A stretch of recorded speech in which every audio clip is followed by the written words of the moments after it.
नमस्कार विद्यार्थी मित्र मैत्रिणींनो, केसागर पब्लिकेशनच्या केसागर करिअर अकॅडमी युट्यूब चॅनलवरती तुमचं पुन्हा एकदा स्वागत आहे। 23 नोव्हेंबरला आहे टीईटी परीक्षा। या टीईटी परीक्षेसाठी आपल्या चॅनलवरती मोफत लेक्चर्स आपण प्रोव्हाइड केलेले आहेत। सोबतच टीईटी साठी अतिशय दर्जेदार अशी आपल्या पब्लिकेशनची पुस्तकं देखील उपलब्ध आहेत। विद्यार्थी प्रिय अशी पुस्तकं ज्याच्यामध्ये मानसशास्त्र आहे, मराठी व्याकरण आहे, गणित बुद्धिमत्ता चाचणी आहे आणि सामाजिक शास्त्राशी रिलेटेड महाराष्ट्राचा भूगोल, महाराष्ट्राचा इतिहास, ओके। सोबतच आपला गट ब आणि गट क चा जो ठोकळा आहे क्वेश्चन आन्सर साठी तुम्ही वापरू शकता। तर लक्षात घ्या, या परीक्षेसाठी काही मॅरेथॉन सेशन आपण इथं कंडक्ट करत आहोत। सामाजिक शास्त्र पेपर 2 साठी तर इथं आपण 6वी ते 12वी स्टेट बोर्ड जे आहे त्या स्टेट बोर्ड मधले एमसीक्यू आपण कव्हर करत आहोत। तर जे विद्यार्थी चॅनलवरती नवीन आहे चॅनलला सबस्क्राइब करा, बेल नोटिफिकेशन ऑन करा। एक्झाम पर्यंत डेली तुम्हाला हे लाईव्ह लेक्चर्स मिळणार आहेत।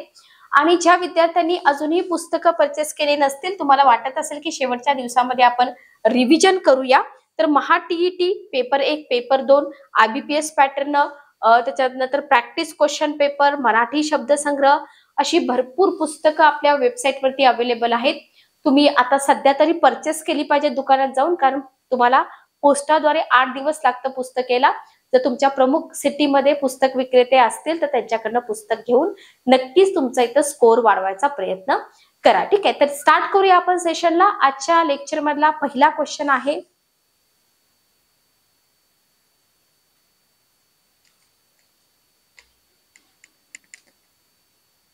चॅप्टर वाइज एमसीक्यू मी इथं घेत आहे। पहिला प्रश्न आहे, इयत्ता 6वी इतिहासाचे क्वेश्चन आपण घेतोय।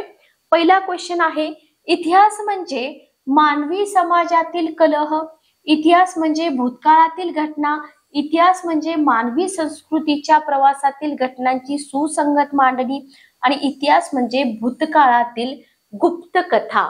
काय येईल उत्तर बघा, उत्तर काय येईल बघा। इतिहास म्हणजे काय असा साधा सिंपल क्वेश्चन तुम्हाला इथं विचारलेला आहे। वेळ देते मी तुम्हाला। आता आजपासून मी तुम्हाला प्रत्येक क्वेश्चनला वेळ देणार आहे, कारण तुम्हाला पण इथं थोडंसं समजलं पाहिजे की आपल्याला काय येतंय का नाही, बरोबर। चला, इयत्ता 6वीचा इतिहास, कारण आपल्याकडे पेपर 1 पेपर 2 देणारे विद्यार्थी लेक्चर्स बघतात, सो सगळ्यांसाठी आपण इथं लेक्चर कंडक्ट करत आहोत, ओके। भारतीय उपखंड आणि इतिहास। इतिहास म्हणजे काय, खूप साधा सिंपल क्वेश्चन आहे। चला पटापट जेवढे विद्यार्थी जॉईन झालेत पटापट उत्तर देण्याचा प्रयत्न करा। मानवी समाजातला कलह येईल का, नाही येणार। भूतकाळातील घटना येऊ शकतं, भूतकाळातल्या गुप्त कथा नाही येणार। मानवी संस्कृतीच्या प्रवासातील घटनांची सुसंगत मांडणी। ऑप्शन नंबर 2 आणि ऑप्शन नंबर 3 मध्ये तुमचं कन्फ्युजन असू शकतं जर तुम्ही 6वीचं पुस्तक प्रॉपर नाही वाचलं तर। ज्यांनी 6वीचं पुस्तक प्रॉपर वाचलेलं आहे त्यांना मात्र याचं उत्तर लगेच समजणार आहे की इतिहास म्हणजे फक्त भूतकाळातल्या घटना नाहीत, तर मानवी संस्कृतीच्या प्रवासातील घटनांची सुसंगत मांडणी म्हणजे इतिहास, ठीक आहे, ओके, क्लिअर। नेक्स्ट क्वेश्चन बघा, कोणता घटक इतिहासाच्या मांडणीचा एक आधारस्तंभ आहे? कोणता घटक इतिहासाच्या मांडणीचा आधारस्तंभ आहे? वस्त्र, काल, खेळ आणि संगीत। कोणता घटक इतिहासाच्या मांडणीचा एक आधारस्तंभ आहे? बघा, काल हा घटक इतिहासाच्या मांडणीचा एक आधारस्तंभ आहे। कोणता घटक? काल हा घटक इतिहासाच्या मांडणीचा एक आधारस्तंभ आहे, ओके। खेळ संगीत येईल का? नाही येणार, लक्षात ठेवा, नाही येणार। नेक्स्ट क्वेश्चन बघा, पुढचा प्रश्न, भारताचा उत्तरेकडील भूभाग कोणत्या पर्वतरांगा व्यापतात? भारताचा उत्तरेकडील भूभाग कोणत्या पर्वतरांगा व्यापतात? सह्याद्री पर्वत, हिमालय पर्वत, सातपुडा पर्वत का अरवली पर्वत? भारताचा उत्तरेकडील भूभाग कोणत्या पर्वतरांगा व्यापतात? उत्तरेकडील म्हटलंय, बरोबर। उत्तरेकडे सह्याद्री पर्वत तर पश्चिमेकडे येतात, बरोबर। ही झाली पश्चिम दिशा, ही झाली पूर्व दिशा। आता हा झाला उत्तर भाग, म्हणजे उत्तर येईल हिमालय। अरवली रेंजेस इथे येतात राजस्थान मध्ये। नेक्स्ट क्वेश्चन बघा, रेशीम मार्ग कोणत्या प्रदेशातून जात होता? रेशीम मार्ग कोणत्या प्रदेशातून जात होता? आफ्रिका, मध्य आशिया, युरोप आणि ऑस्ट्रेलिया. ऑप्शन बघा, आफ्रिका, मध्य आशिया, युरोप आणि ऑस्ट्रेलिया. रेशीम मार्ग जात होता मध्य आशियामधून, लक्षात ठेवा. ओके, रेशीम मार्ग कुठून जात होता? मध्य आशियामधून जात होता. नेक्स्ट क्वेश्चन बघा, भारताच्या दक्षिणेला कोणता महासागर आहे? भारताचा भूगोल म्हणता येणार नाही, तर भूगोल नाहीये, पण आपल्या भारताची लोकेशन त्या काळामध्ये भारताचा कोणता भाग कशासाठी इम्पॉर्टंट होता? अटलांटिक, हिंदी, प्रशांत आणि आर्क्टिक. तर भारताच्या दक्षिणेला जर आपण बघितलं तर सिंपल आहे, आपल्या भारताच्या दक्षिणेला हिंदी महासागर आहे, अटलांटिक महासागर. बघा इथं ऑप्शन तुमचे इलिमिनेट होतात, अटलांटिक आणि आर्क्टिक, बरोबर. हिंदी आणि प्रशांत मध्ये ज्यांना कन्फ्युजन होईल, ज्यांचा अभ्यास असेल, बरोबर, पण ज्यांना काहीच व्यवस्थित ज्यांनी वाचलेलं आहे त्यांना इथं अडचण येणार नाही. ठीक आहे, ओके, क्लिअर. पुढचा क्वेश्चन बघा, नेक्स्ट क्वेश्चन घ्या. नेक्स्ट क्वेश्चन आहे, डोंगराळ प्रदेशातील लोक मुख्यतः कोणत्या गोष्टीवर अवलंबून असतात? प्रश्न बघा, डोंगराळ प्रदेशातील लोक मुख्यतः कोणत्या गोष्टीवर अवलंबून असतात? शेती, शिकार आणि जंगलातील पदार्थ, व्यापार आणि उद्योगधंदे. डोंगराळ प्रदेश म्हटलंय, तिथं व्यापार उद्योगधंदे असतील का? नाही, कारण वाहतूकच नाही, शेती करू शकत नाही तिथं जास्त. उत्तर काय येईल? शिकार आणि जंगलातील पदार्थ. अगदी सोपे क्वेश्चन आहेत, काही अवघड नाहीयेत, पण आपल्याला हे सुद्धा करायचे. भारतीय उपखंडाचा उल्लेख कोणत्या नावाने केला जातो? भारतीय उपखंडाचा उल्लेख कोणत्या नावाने केला जातो? दक्षिण आशिया, प्राचीन प्रदेश, हिमालय प्रदेश, मध्य प्रदेश. चला, भारतीय उपखंडाचा उल्लेख कोणत्या नावाने केला जातो? पहिला ऑप्शन आहे दक्षिण आशिया, प्राचीन प्रदेश नाही, हिमालय नाही, मध्य नाही, दक्षिण आशिया. ओके, तर भारतीय उपखंडाचा उल्लेख कोणत्या नावाने केला जातो? भारतीय उपखंडाचा उल्लेख केला जातो दक्षिण आशिया या नावानं. Okay, online test series join करा. उद्यापासून आपली ऑनलाईन टेस्ट सिरीज स्टार्ट होते. 10 टेस्ट असतील तुमच्या, फक्त 50-50 क्वेश्चनच्या, पण अतिसंभाव्य प्रश्न जे एक्झाम मध्ये तुम्हाला दिसू शकतात. 10 टेस्टच्या लिंक तुम्हाला पर्सनली पण मिळतील, ऍप वरती पण मिळतील. फीज आहे फक्त 250 रुपये, पण नक्की सॉल्व करा ह्या 10 टेस्ट. ज्यांना 10 टेस्ट जॉईन करायचे, तिथे माझा नंबर शेअर करते, 04033073. याच्यावरती मला मेसेज करा. नेक्स्ट बघा, थर वाळवंट भारताच्या कोणत्या दिशेला आहे? थर वाळवंट भारताच्या पूर्वेला आहे, पश्चिमेला आहे, दक्षिणेला आहे, उत्तरेला आहे. आधी थर वाळवंट येतं कोणत्या स्टेटमध्ये ते बघा.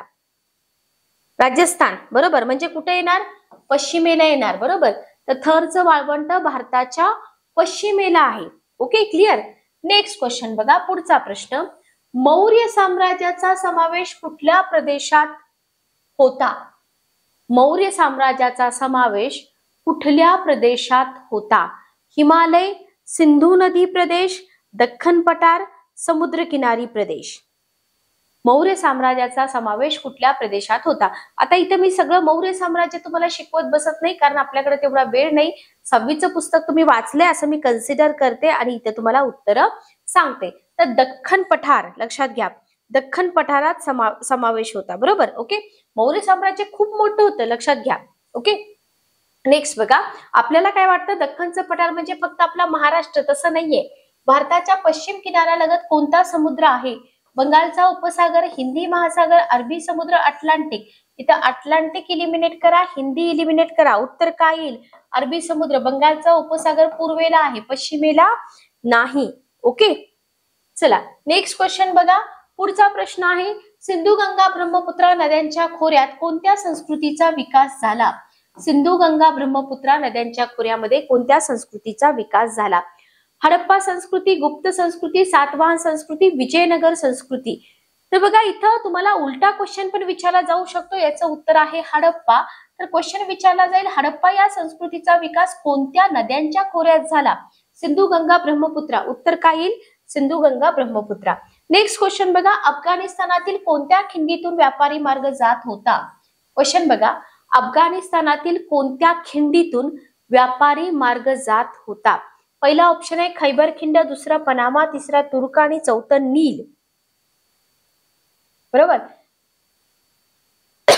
बघा, अफगाणिस्तानातील खैबर खिंडीतून व्यापारी मार्ग जात होता. कुठून जात होता?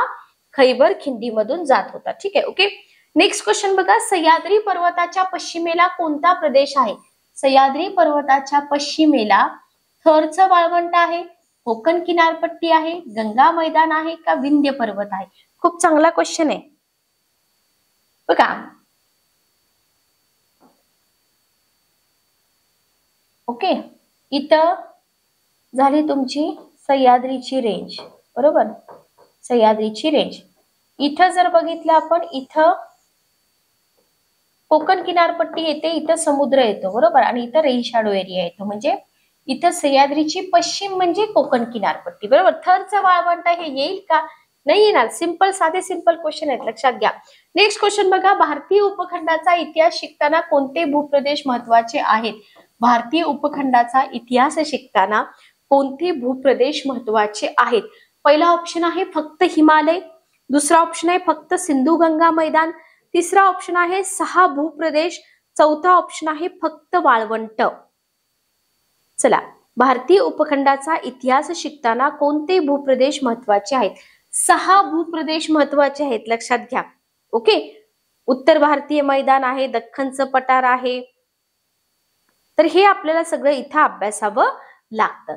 नेक्स्ट क्वेश्चन बघा, पुढचा प्रश्न आहे, इतिहासाच्या सुसंगत मांडणीसाठी कोणता घटक आवश्यक आहे? तुम्हाला सुसंगत मांडणी करायची इतिहासाची.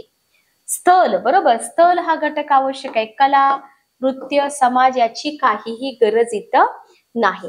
नेक्स्ट क्वेश्चन बघा, नेक्स्ट क्वेश्चन आहे, भारतातील सर्वाधिक प्राचीन नागरी संस्कृती कोणती होती? भारतातील सर्वाधिक प्राचीन नागरी संस्कृती कोणती होती? सातवाहन संस्कृती, हडप्पा संस्कृती, गुप्त संस्कृती का मौर्य संस्कृती? भारतातील सर्वाधिक प्राचीन संस्कृती हडप्पा संस्कृती होती, बरोबर. मला हडप्पा संस्कृतीचा कालावधी सांगा चॅट बॉक्स मध्ये. काय कालावधी आहे हडप्पा संस्कृतीचा? क्वेश्चन येतील पुढे तुम्हाला हडप्पा संस्कृतीवरती. ओके, तर भारतातील सर्वात प्राचीन संस्कृती होती हडप्पा संस्कृती. नेक्स्ट क्वेश्चन बघा, पुढचा प्रश्न, रेशीम मार्ग कोणत्या कारणासाठी प्रसिद्ध होता? ऑब्विसली याचं नाव रेशीम मार्ग आहे म्हणजे रेशीम व्यापारासाठीच प्रसिद्ध असणार. गहू व्यापार, सोने व्यापारासाठी प्रसिद्ध असेल का? नाही, लक्षात घ्या.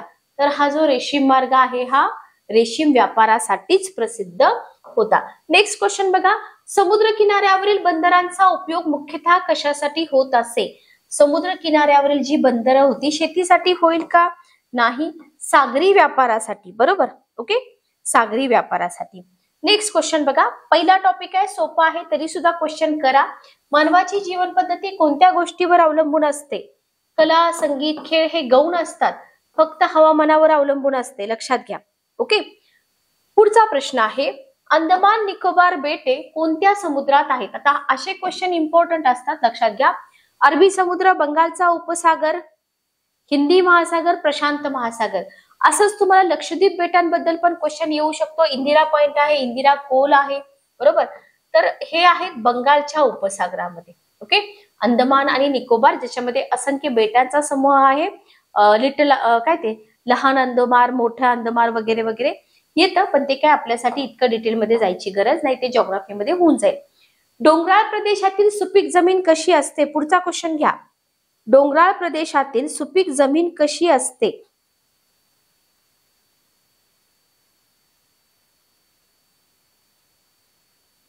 चला,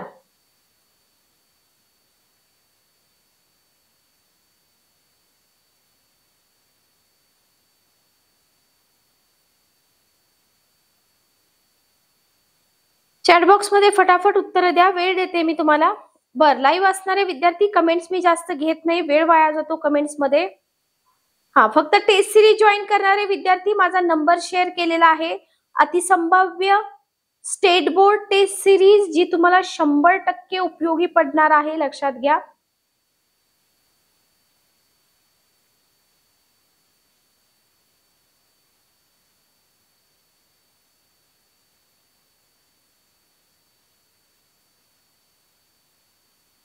ओके,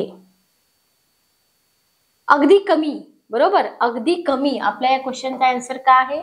अगदी कमी, बरोबर. सुपीक नसते तिथली जमीन, लक्षात घ्या. डोंगराळ प्रदेशातील तिथे आपण शेती करू शकतो का? जास्त नाही करू शकत. गंगा यमुना या नद्यांचा संगम कोठे होतो? गंगा यमुना या नद्यांचा संगम कोठे होतो? काश्मीरमध्ये, अलाहाबाद, प्रयागराजमध्ये, वाराणसीमध्ये का कोलकात्यामध्ये? गंगा यमुना या नद्यांचा संगम कोठे होतो? अलाहाबाद, प्रयागराज, वाराणसी. बघा, गंगा यमुना प्रयागराज, बरोबर. अलाहाबाद, प्रयागराज. कुंभमेळा बघितले असतील तुम्ही न्यूज. ओके. नेक्स्ट क्वेश्चन बघा, भारताच्या पूर्वेला कोणती बेटे आहेत? क्वेश्चन बघा, भारताच्या पूर्वेला कोणती बेटे आहेत? लक्षद्वीप, अंदमान निकोबार, मालदीव, श्रीलंका. पूर्वेला विचारलंय, भारताचा मॅप आठवा. पूर्वेला बंगालचा उपसागर, बंगालच्या उपसागरामध्ये अंदमान निकोबार, लक्षद्वीप आपल्या पश्चिमेला येतं, मालदीव श्रीलंकेवरती पुढे क्वेश्चन येतील तुम्हाला, बरोबर. ओके. चला पुढचा प्रश्न बघा, थरचे वाळवंट कोणत्या प्रदेशात पसरलेले आहे? थरचे वाळवंट कोणत्या प्रदेशात पसरले? पहिला ऑप्शन आहे कर्नाटक, दुसरा राजस्थान, तिसरा पंजाब, चौथा महाराष्ट्र. महाराष्ट्र नाही, पंजाब नाही, कर्नाटक नाही, राजस्थान. पण राजस्थान सोबतच अजून कोणत्या स्टेट मध्ये पसरलेला आहे? हरियाणा आणि गुजरात. लक्षात ठेवा, फक्त राजस्थान मध्ये नाही, हरियाणा मध्ये पण आहे, प्लस गुजरात मध्ये पण आहे, गुजरात मध्ये पण आहे. ठीक आहे. ओके. नेक्स्ट क्वेश्चन बघा, भारताचा उत्तरेकडील भूभाग कोणत्या पर्वतांमुळे संरक्षित आहे? भारताचा उत्तरेकडील भूभाग कोणत्या पर्वतांमुळे संरक्षित आहे? सह्याद्री आणि सातपुडा, अरवली आणि विंध्य, हिमालय आणि हिंदुकुश, निलगिरी आणि सह्याद्री. भारताचा उत्तरेकडील भूभाग कोणत्या पर्वतरांगामुळे संरक्षित आहे? चांगला क्वेश्चन आहे आणि इझी क्वेश्चन आहे. पामीर नॉट, हिंदुकुश, बरोबर. बघा, जेव्हा आपण आपल्या भारताचा वरचा भाग बघतो ना, इथं पामीर नॉट येतं, इथं हिंदुकुश रेंज येते आणि खाली अशी हिमालय रेंज येते. म्हणजे हिमालय आणि हिंदुकुश पर्वतामुळे काय होतं, हवामान असेल किंवा परकीयांपासून आक्रमण असेल, याच्यामुळे काय होतं, उत्तरेकडचा जो भाग आहे ना तो संरक्षित राहतो. नेक्स्ट क्वेश्चन बघा, पुढचा प्रश्न, भारताच्या पश्चिम किनाऱ्याला कोणता भाग म्हणतात? भारताच्या पश्चिम किनाऱ्याला पूर्व घाट म्हणतील का? नाही. बंगालचा उपसागर तर पूर्वेला आहे, पश्चिमेला कोकण किनारपट्टी म्हणतात, ज्याच्यामध्ये तुम्हाला खलाटी आणि वलाटी हे दोन भाग येतात. पण स्टेट बोर्ड मध्ये याचा उल्लेख नाही, लक्षात घ्या, खलाटी आणि वलाटीचा. ठीक आहे, कोकणामधला. नेक्स्ट क्वेश्चन बघा, कोणत्या पर्वतांमध्ये खैबर खिंड आहे? कोणत्या पर्वतामध्ये खैबर खिंड आहे? आपल्या महाराष्ट्रात खैबर खिंड नाही, येणार नाही उत्तर. विंध्य पर्वत, हिमालय पर्वत, हिंदुकुश पर्वत. विंध्य पण जाईल या दोन ऑप्शन मध्ये बघा. तर खैबर खिंड खूप प्रसिद्ध होती त्या काळामध्ये, तर ही आहे हिंदुकुश पर्वतामध्ये, बरोबर. हिंदुकुश पर्वतामध्ये खैबर खिंड आपल्याला दिसून येते. नेक्स्ट क्वेश्चन बघा, पुढचा प्रश्न थोडेसे फास्ट घेते मी, क्वेश्चन सोपे आहेत. कोरड्या पात्राच्या परिसरात कोणती प्राचीन स्थळे विखुरलेली आहेत? कोरड्या पात्राच्या परिसरामध्ये कोणती स्थळे विखुरलेली आहेत? मौर्य साम्राज्य, हडप्पा संस्कृती, सातवाहन साम्राज्य, विजयनगर साम्राज्य. कोरड्या पात्राच्या परिसरामध्ये आपल्याला दिसून येते हडप्पा संस्कृती, लक्षात ठेवा. ओके. किंवा याला सिंधू संस्कृती या नावाने सुद्धा ओळखलं जातं. नेक्स्ट क्वेश्चन बघा, भारताचा कोणता भाग द्वीपकल्प म्हणून ओळखला जातो? भारताचा कोणता भाग द्वीपकल्प, पेनिन्सुलर इंडिया म्हणून ओळखला जातो? असा जो भाग आहे ना, याला म्हटलं जातं पेनिन्सुलर इंडिया. मग तो दख्खनचा भूभाग, हा सगळा भाग दख्खनचा येतो. थर वाळवंट नाही, गंगा मैदान नाही, हिमालय नाही, दख्खनचा भूप्रदेश हा द्वीपकल्प म्हणून ओळखला जातो. नेक्स्ट क्वेश्चन बघा, मौर्य साम्राज्याचे प्राचीन भारतात महत्व काय होते? मौर्य साम्राज्याचे प्राचीन भारतामध्ये काय महत्व होते? लक्षात घ्या. पहिला ऑप्शन आहे हे भारतातील सर्वात छोटं साम्राज्य होतं, बरोबर. दुसरा ऑप्शन आहे हे साम्राज्य दख्खन पठारापर्यंत विस्तारलं होतं. तिसरा ऑप्शन आहे याचे पश्चिम घाटाशी कोणतेही संबंध नव्हते. चौथा ऑप्शन आहे हे सागरी व्यापारासाठी प्रसिद्ध होतं. बघा, मौर्य साम्राज्य खूप मोठं साम्राज्य होतं, प्राचीन भारतातील अतिशय महत्वाचं आणि मोठं साम्राज्य होतं, बरोबर. आणि ते दख्खन पठारापर्यंत विस्तारलेलं होतं. ओके. Option number 2. पाठीमागं पण असा आपण क्वेश्चन बघितला होता. नेक्स्ट क्वेश्चन बघा, पुढचा प्रश्न, समुद्रकिनारी भागाचा प्राचीन भारतात कोणत्या कारणासाठी उपयोग होत असे? समुद्रकिनारी भागाचा प्राचीन भारतामध्ये कोणत्या कारणासाठी उपयोग होत असे? शिकारीसाठी, देवस्थळांसाठी, सागरी व्यापारासाठी आणि कृषी उत्पादनासाठी. आपण पाठीमागे बघितले सागरी व्यापारासाठी. ठीक आहे, ओके. सागरी व्यापारासाठी उपयोग होत होता. Periplus of the Erythraean Sea, हा क्वेश्चन ना राज्यसभेला सुद्धा विचारला होता. पुस्तक कोणी लिहिले आहे? भारतीय लेखक, ग्रीक खलाशी, रोमन सम्राट, चीनी प्रवासी. अनामिक ग्रीक खलाशाने लिहिलेलं आहे हे Periplus of the Erythraean Sea आहे ना, एका अनामिक ग्रीक खलाशाने लिहिलेलं आहे. आणि असे क्वेश्चन टीईटीला तुम्हाला 100% दिसू शकतात, लक्षात घ्या. पुढचा प्रश्न बघा, नेक्स्ट क्वेश्चन. समुद्र किनाऱ्यांच्या प्रदेशात कोणत्या प्रकारचा व्यापार चालत असे? समुद्र किनाऱ्यांच्या प्रदेशात कोणत्या प्रकारचा व्यापार चालत असे? जमिनीवरून चालेल का? हो नाही. सागरी मार्गाने चालणार, रेल्वे मार्गाने पण चालणार नाही. सोपा क्वेश्चन आहे, इथे काही जास्त डोकं लावायची गरज नाही. पुढचा प्रश्न बघा, हिमालय पर्वतरांगांचा प्राचीन भारतासाठी महत्वाचा उपयोग काय होता? कशासाठी हिमालय पर्वतरांगा वापरल्या? सिंपल आहे, उत्तरेचं संरक्षण होण्यासाठी, संरक्षणासाठी, बरोबर. बाकी शेतीसाठी नाही, व्यापारासाठी नाही, वसाहतींसाठी सुद्धा नाही, फक्त आणि फक्त संरक्षणासाठी. दक्षिण आशियातील कोणता देश भारतीय उपखंडाचा भाग नाही? दक्षिण आशियामधला कोणता असा देश आहे जो भारतीय उपखंडाचा भाग नाही? पाकिस्तान, म्यानमार, बांगलादेश, नेपाळ. चला फटाफट उत्तर द्या. सिंपल आहे, म्यानमार, बरोबर. बाकी सगळे भारतीय उपखंडाचे भाग आहेत. म्यानमार हा देश भारतीय उपखंडाचा भाग नाही. म्यानमार हा देश भारतीय उपखंडाचा भाग नाही. पुढचा प्रश्न बघा, थर वाळवंटाचा एक भाग कोणत्या देशात आहे? क्वेश्चन बघा, थर वाळवंटाचा एक भाग कोणत्या देशात आहे? नेपाळ, पाकिस्तान, श्रीलंका, भूटान. चला, भारताला बाउंड्री लागून आहे, पाकिस्तान मध्ये आहे, बरोबर, पाकिस्तान, लक्षात घ्या. नेक्स्ट क्वेश्चन बघा, थरचं वाळवंट आहे पंजाब, हरियाणा, गुजरात आणि राजस्थान मध्ये. ओके. नेक्स्ट क्वेश्चन बघा, अंदमान निकोबार बेटांचा उल्लेख कोणत्या पुस्तकात केला गेला आहे? अंदमान निकोबार बेटांचा उल्लेख कोणत्या पुस्तकामध्ये केला आहे? पहिला ऑप्शन आहे Periplus of the Erythraean Sea, जे कोणी लिहिलं असं तुम्हाला क्वेश्चन आपण विचारला होता. अर्थशास्त्र, ऋग्वेद, भारत प्राचीन इतिहास. Periplus of the Erythraean Sea, बरोबर. याच्यामध्ये तुम्हाला अंदमान निकोबार बेटांचा उल्लेख दिसून येतो. नेक्स्ट क्वेश्चन बघा, कोकण किनारपट्टी कोणत्या भागात आहे? पश्चिम घाटाच्या पायथ्याशी, अरवली पर्वताच्या पायथ्याशी, विंध्य पर्वताच्या पायथ्याशी, सातपुडा पर्वताच्या पायथ्याशी. ऑब्विसली पश्चिम घाटाच्या पायथ्याशी आहे. सोपा क्वेश्चन आहे. नेक्स्ट क्वेश्चन बघा, मानवाच्या वसाहती कोठे विकसित होतात? हा क्वेश्चन तुमच्यासाठी. मानवाच्या वसाहती कोठे विकसित होतात?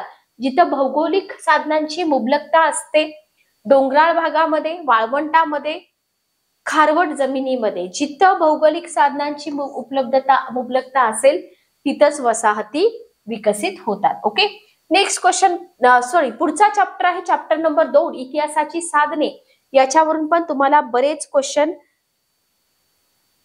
विचारले गेले. ठीक आहे, ओके. इतिहासाची साधने. चला बर, 20 क्वेश्चन झालेत आपले. 20 क्वेश्चन झालेत आपले. किती विद्यार्थ्यांची उत्तरं बरोबर आली? 20 पैकी किती क्वेश्चन बरोबर आले? चला, okay. Online test series join करा. 10 टेस्ट आहेत, उद्यापासून स्टार्ट होत आहेत. 10 टेस्ट ऑनलाईन. तुम्हाला लिंक मिळून जाईल, लिंक जनरेट होते आपली, त्या लिंक वरून तुम्ही क्विज टाइप क्वेश्चन सोडवू शकता. 10 टेस्ट आहेत, प्रत्येक टेस्ट मध्ये 50 क्वेश्चन आहेत, अतिसंभाव्य प्रश्न आहेत. हिस्ट्री, पॉलिटी, जिओग्राफीचे. टेस्टची फीज आहे 250 रुपये फक्त. लिंक तुम्हाला व्हॉट्सअप वरती पर्सनली पण सेंड केली जाईल, ऍप्लिकेशन वरती पण मिळेल. 9404033073 हा माझा नंबर आहे. ज्यांना ही ऑनलाईन टेस्ट सिरीज जॉईन करायची आहे, 100% रिझल्ट ओरिएंटेड, लक्षात घ्या, त्यांनी मला व्हॉट्सअप वरती मेसेज केला तरी चालेल. इतिहासाची साधने किती प्रकारांची असतात? 2 प्रकारांची, 4 प्रकारांची, 3 प्रकारांची का 6 प्रकारांची? इतिहासाची साधने किती प्रकारची असतात? भौतिक, लिखित आणि मौखिक. भौतिक, लिखित आणि मौखिक. भौतिक असतात, लिखित असतात, मौखिक असतात, म्हणजे 3 प्रकारांचे असतात. Okay, clear. नेक्स्ट क्वेश्चन बघा, पुढचा प्रश्न. खापराच्या आकार, रंग आणि नक्षी यावरून कोणती माहिती मिळते? खापराच्या आकार, रंग आणि नक्षी याच्यावरून कोणती माहिती मिळते? धातूचा प्रकार समजतो, समाजाची चलन पद्धती समजते, कालखंड समजतो का धार्मिक विधी समजतात? चला, खापराचा जो गुणधर्म आहे ना त्याच्यावरून कालखंड समजतो, बरोबर. धातूचा प्रकार नाही समजत, खापराची जी क्वालिटी आहे, गुणधर्म आहे, गुणधर्म, त्याच्यावरून कालखंड ओळखता येतो, बरोबर. लक्षात आलं. नेक्स्ट क्वेश्चन घ्या. इथून पुढचे क्वेश्चन महत्वाचे आहेत. जळके धान्याचे कण कुठे सापडतात? जळके धान्याचे कण कुठे सापडतात? नद्यांच्या काठावर, पुरातत्वीय उत्खननात, वाळवंटात का डोंगराळ भागामध्ये? जळके धान्याचे कण कुठे सापडतात?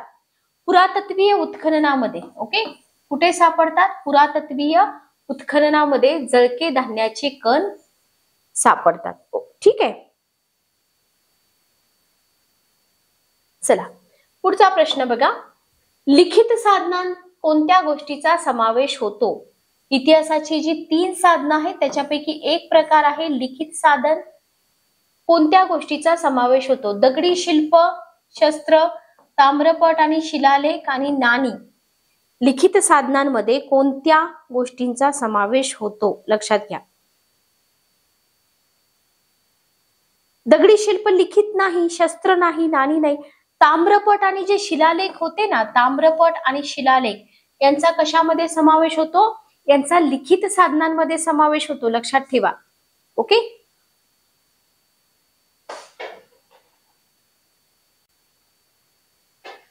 चला नेक्स्ट क्वेश्चन घ्या. पुढचा प्रश्न. नेक्स्ट क्वेश्चन आहे, लिपीचा विकास होण्यासाठी किती वेळ लागला? बघा, पुढचा प्रश्न आहे, लिपीचा विकास होण्यासाठी किती वेळ लागला? पहिला ऑप्शन आहे काही शतक, दुसरा हजारो वर्ष, तिसरा काही वर्ष, चौथा काही दिवस. तर बघा, लिपीचा विकास लगे होत असतो का? नाही, याच्यासाठी हजारो वर्षांचा कालावधी गेलेला आहे. ओके, आणि मग इथं आपल्याला लिपीचा जो शोध आहे तो शोध लागलेला दिसून येतो. प्राचीन भारतीय इतिहासात वेद वाङ्मयाचं महत्व काय आहे?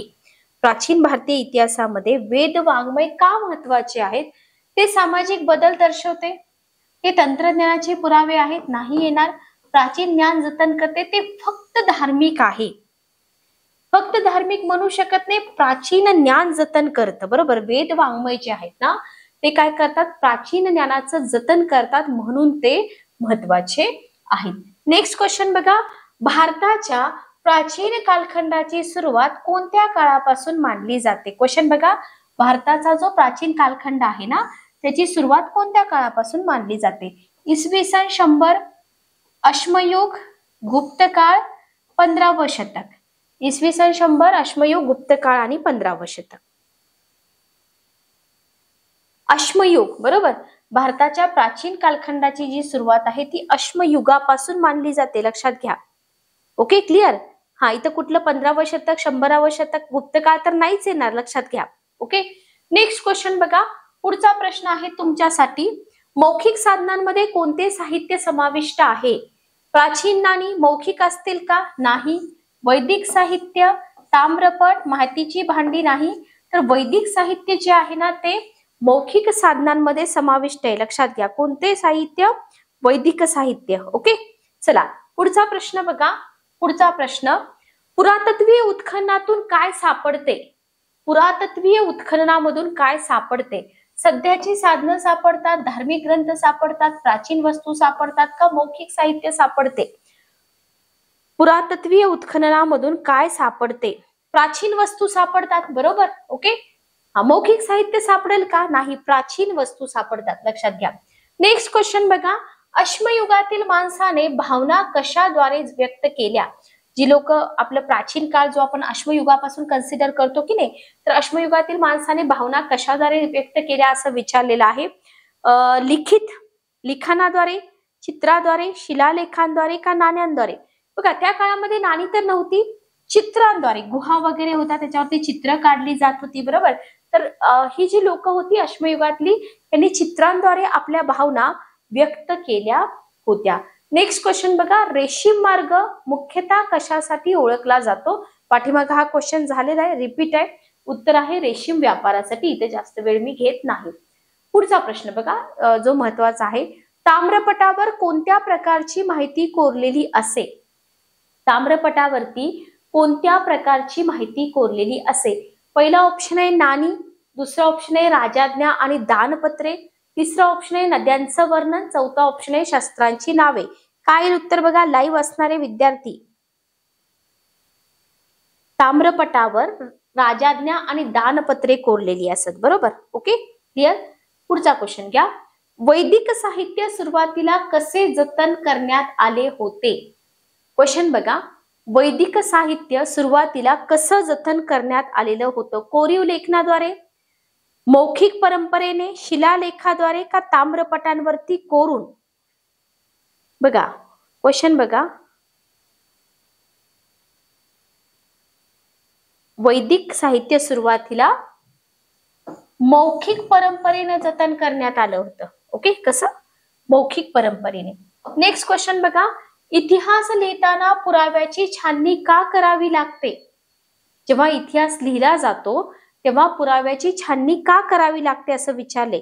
त्याची सत्यता पडताळण्यासाठी, तो जुना आहे म्हणून, तो मौल्यवान आहे म्हणून, का तो दुर्मिळ आहे म्हणून? लक्षात घ्या, इतिहास लिहिताना पुराव्याची छाननी त्याची सत्यता पडताळण्यासाठी करावी लागते. बरोबर. ओके, का करावी लागते? सत्यता पडताळण्यासाठी. नेक्स्ट क्वेश्चन बघा, पुढचा प्रश्न. भारताचा प्राचीन कालखंड कोणत्या शतकापर्यंत मानला जातो? भारताचा प्राचीन कालखंड कोणत्या शतकापर्यंत मानला जातो? 6वं शतक, 8वं शतक, 10वं शतक का 12वं शतक? भारताचा प्राचीन कालखंड कोणत्या शतकापर्यंत मानला जातो? भारताचा जो प्राचीन कालखंड आहे तो इसवी सनाच्या 8व्या शतकापर्यंत मानला जातो. लक्षात घ्या, कोणत्या शतकापर्यंत? 8व्या शतकापर्यंत. ओके, चला पुढचा प्रश्न बघा. इतिहासाची लिखित साधने कोणती आहेत? इतिहासाची लिखित साधने कोणती आहेत? शिलालेख आणि स्तूप, ताम्रपट आणि नाणी, धार्मिक ग्रंथ, प्रवास वर्णने, हे सगळे कसे आहेत? लिखित आहेत. त्याच्यामुळं हा ऑप्शन बरोबर आहे, हा बरोबर आहे, हा बरोबर आहे, म्हणजे सगळे पर्याय बरोबर आहेत. ओके, नेक्स्ट क्वेश्चन बघा, पुढचा प्रश्न. लिखित साधने तयार करण्यासाठी पूर्वी कोणत्या वस्तू वापरल्या जात होत्या? लिखित साधने तयार करण्यासाठी पूर्वी कोणत्या वस्तू वापरल्या जात होत्या? भूर्जपत्रे आणि ताम्रपट, नाणी आणि शस्त्रे, खापरे आणि कच्च्या विटा, ए आणि सी दोन्ही. लिखित साधनं तयार करण्यासाठी पूर्वी कोणत्या वस्तू वापरल्या जात होत्या? भूर्जपत्रे, ताम्रपट, नाणी आणि शस्त्रे, खापरे आणि कच्च्या विटा. चला उत्तर काय येईल बघा.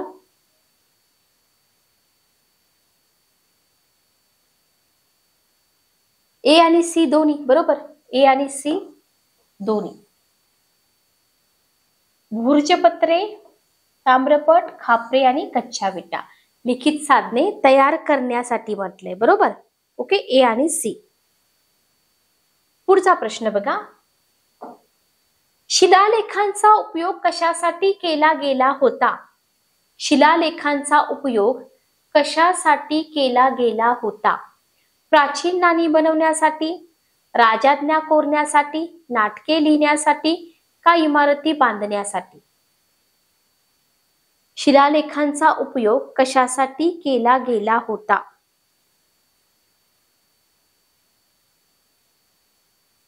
बघा, नाटकं लिहिणं, इमारती बांधणं हे नाही येणार. राजाज्ञा कोरण्यासाठी. ओके, उत्तर काय येईल? राजाज्ञा कोरण्यासाठी शिलालेखांचा उपयोग, राजाज्ञा आणि ऐतिहासिक घटना कोरण्यासाठी. ओके. अश्मयुगातील माणूस कोणत्या साधनांचा उपयोग करत असे? अश्मयुगातील माणूस कोणत्या साधनांचा, पुढचा प्रश्न आहे, सॉरी नेक्स्ट क्वेश्चन आहे, कोणत्या साधनांचा उपयोग करत असे? दगडी हत्यारे, तांब्याचे भांडे, कागद आणि नाणी. अश्मयुगातील माणूस कशाचा वापर करत असे? दगडी हत्यारांचा वापर करत होता. बरोबर. कशाचा? दगडी हत्यारांचा वापर करत असे. ठीक आहे, ओके, क्लिअर. चला, टोटल किती क्वेश्चन झालेत बघा. मला वाटतं 20, 40, 60 क्वेश्चन झाले असतील. 60 पैकी किती प्रश्न आपले बरोबर आले थोडेसे क्रॉस चेक करून बघा, जेणेकरून तुम्हाला पण लक्षात येईल की तुमची तयारी कुठपर्यंत आहे. जर इयत्ता 6वीच्याच पुस्तकातली उत्तरं आपल्याला येत नसतील तर पुढची उत्तरं 7वीची वगैरे आपल्याला येतील का, हा क्वेश्चन तुम्ही थोडासा स्वतःला विचारा. ठीक आहे, ओके. चला, चॅप्टर नंबर 2 आपण बघतोय, इतिहासाची साधने. नेक्स्ट क्वेश्चन बघा, क्वेश्चन वाचा, मी तुम्हाला वेळ देते. क्वेश्चन काय आहे बघा, मौखिक साधने इतिहासासाठी कधी उपयोगी ठरतात.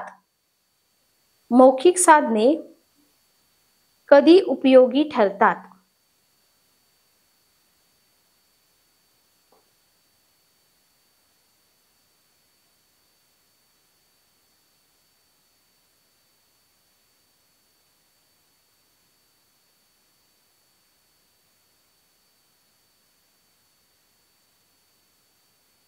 चला, पटापट उत्तर द्या.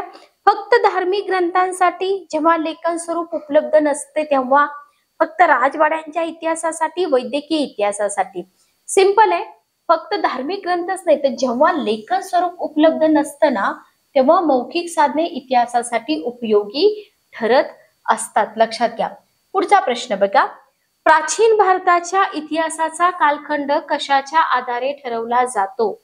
क्वेश्चन आहे, प्राचीन भारताच्या इतिहासाचा कालखंड कशाच्या आधारे ठरवला जातो. पहिला ऑप्शन आहे ताम्रपट आणि नाण्यांच्या आधारे. दुसरा ऑप्शन आहे पुरातत्वीय उत्खनने आणि वेद वाङ्मयाच्या आधारे. तिसरा ऑप्शन आहे नद्या आणि पर्वताच्या आधारे. चौथा ऑप्शन आहे व्यापार मार्ग. बघा, प्राचीन भारताच्या इतिहासाचा कालखंड कशाच्या आधारे ठरवला जातो. पुरातत्वीय उत्खनने आणि वेद वाङ्मयाच्या आधारे. बरोबर, पुरातत्वीय उत्खनने आणि वेद वाङ्मयाच्या आधारे काय केलं जातं, भारताच्या इतिहासाचा कालखंड जो आहे ना तो कालखंड आपल्याला इथं ठरवलेला दिसतो. ओके. वेद वाङ्मय कोणत्या प्रकारच्या साधनात येते. क्वेश्चन बघा, वेद वाङ्मय कोणत्या प्रकारच्या साधनात येते. भौतिक, लिखित, मौखिक आणि वाणिज्य. वेद वाङ्मय कोणत्या प्रकारच्या साधनात येते. वेद वाङ्मय जे आहे ना ते मौखिक मध्ये येईल ना. बरोबर, लिखित आणि मौखिक साधनांच्या गटात समाविष्ट आहे. बरोबर, आपण इथं उत्तर काय द्यायचं, आपण मौखिक द्यायचं. ओके.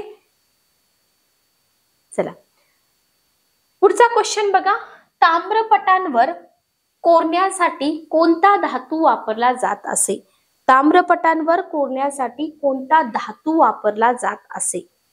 सोने, चांदी, तांबे, लोह. सोने, चांदी, तांबे आणि लोह.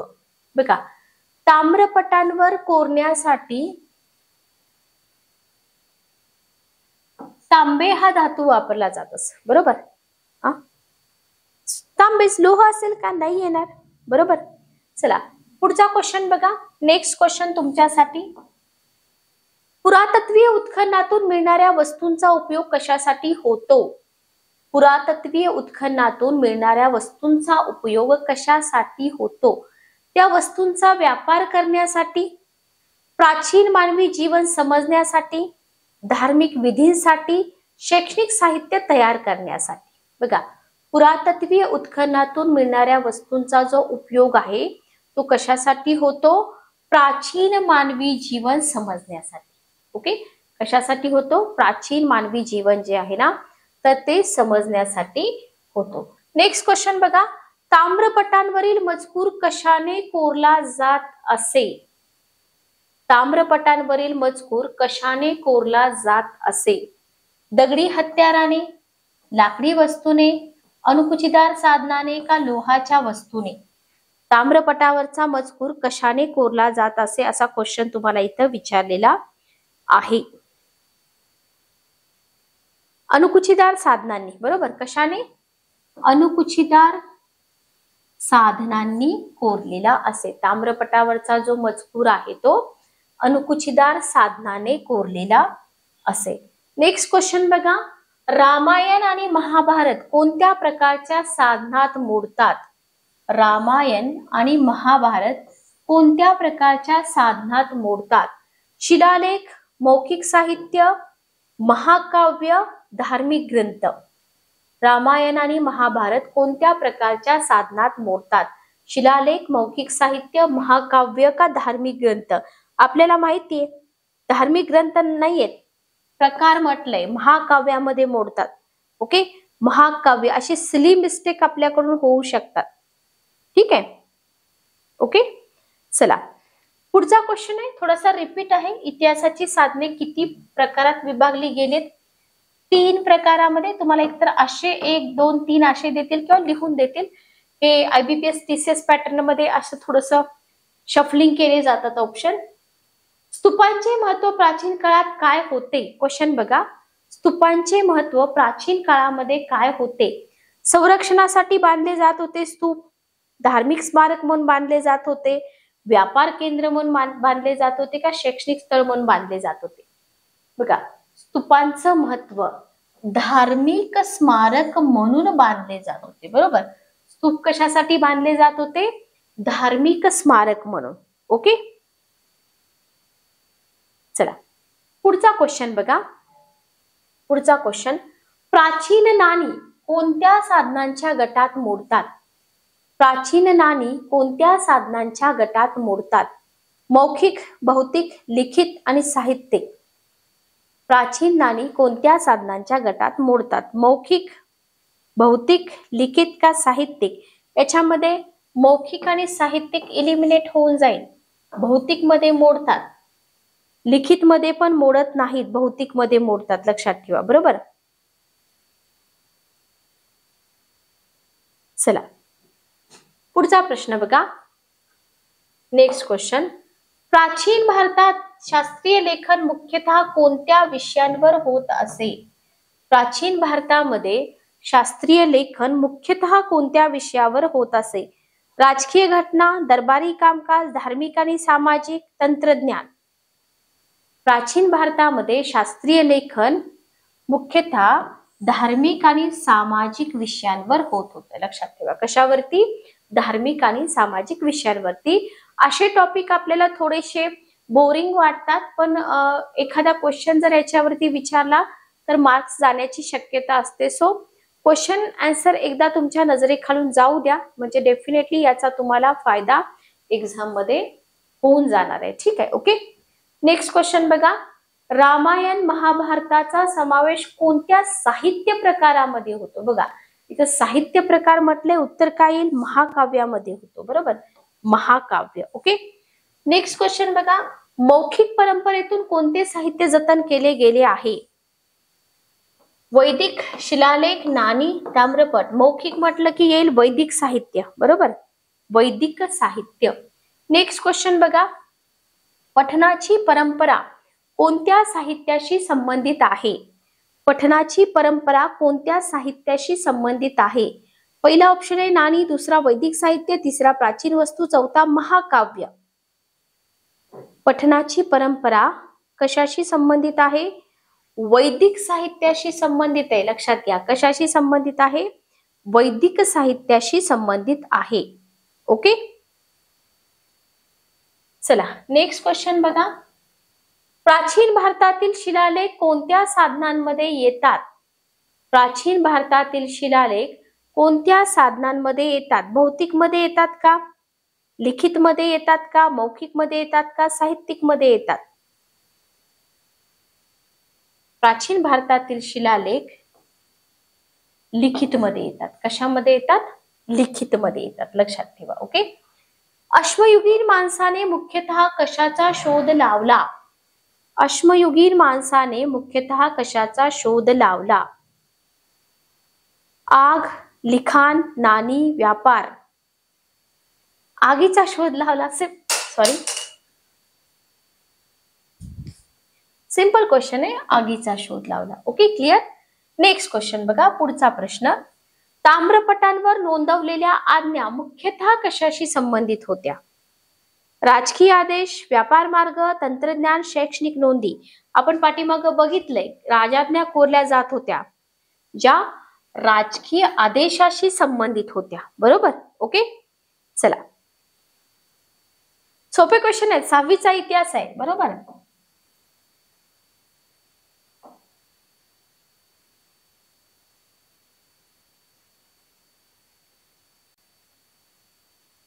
चला, नेक्स्ट क्वेश्चन आहे, प्राचीन भारताच्या इतिहासाच्या अभ्यासासाठी कोणते महाकाव्य महत्वाचे आहे? तर बघा, इथं महाभारत ऑप्शन मध्ये आहे, रामायण ऑप्शन मध्ये आहे, दोन्ही आहे, कोणतेही नाही. तर दोन्ही, महाभारत पण महत्वाचं आहे, रामायण पण महत्वाचं आहे, दोन्ही महत्वाचं आहे. Okay, clear. नेक्स्ट क्वेश्चन बघा, पुढचा प्रश्न, पुरातत्वीय उत्खननात कोणत्या प्रकारच्या वस्तू जास्त आढळतात? पुरातत्वीय उत्खननामध्ये कोणत्या प्रकारच्या वस्तू जास्त आढळतात? शस्त्र आढळतात, नाणी आढळतात, मातीची भांडी आढळतात का ताम्रपट आढळतात? तर इथं जर बघितलं, पुरातत्वीय उत्खननामध्ये मातीची भांडी जास्त आढळतात. ओके, काय आढळतं? मातीची भांडी जास्त आढळतात. नेक्स्ट क्वेश्चन बघा, मौखिक साधनांचा उपयोग मुख्यतः कोणत्या प्रकारच्या माहितीमध्ये होतो? मौखिक साधनांचा उपयोग मुख्यतः कोणत्या प्रकारच्या माहितीमध्ये होतो? धार्मिक आणि सांस्कृतिक माहिती, व्यापार, राजकीय आदेश, शैक्षणिक नोंदी. मौखिक साधनांचा उपयोग मुख्यतः कोणत्या प्रकारच्या माहितीमध्ये होतो? ओके, धार्मिक आणि सांस्कृतिक, बरोबर. कशामध्ये होतो?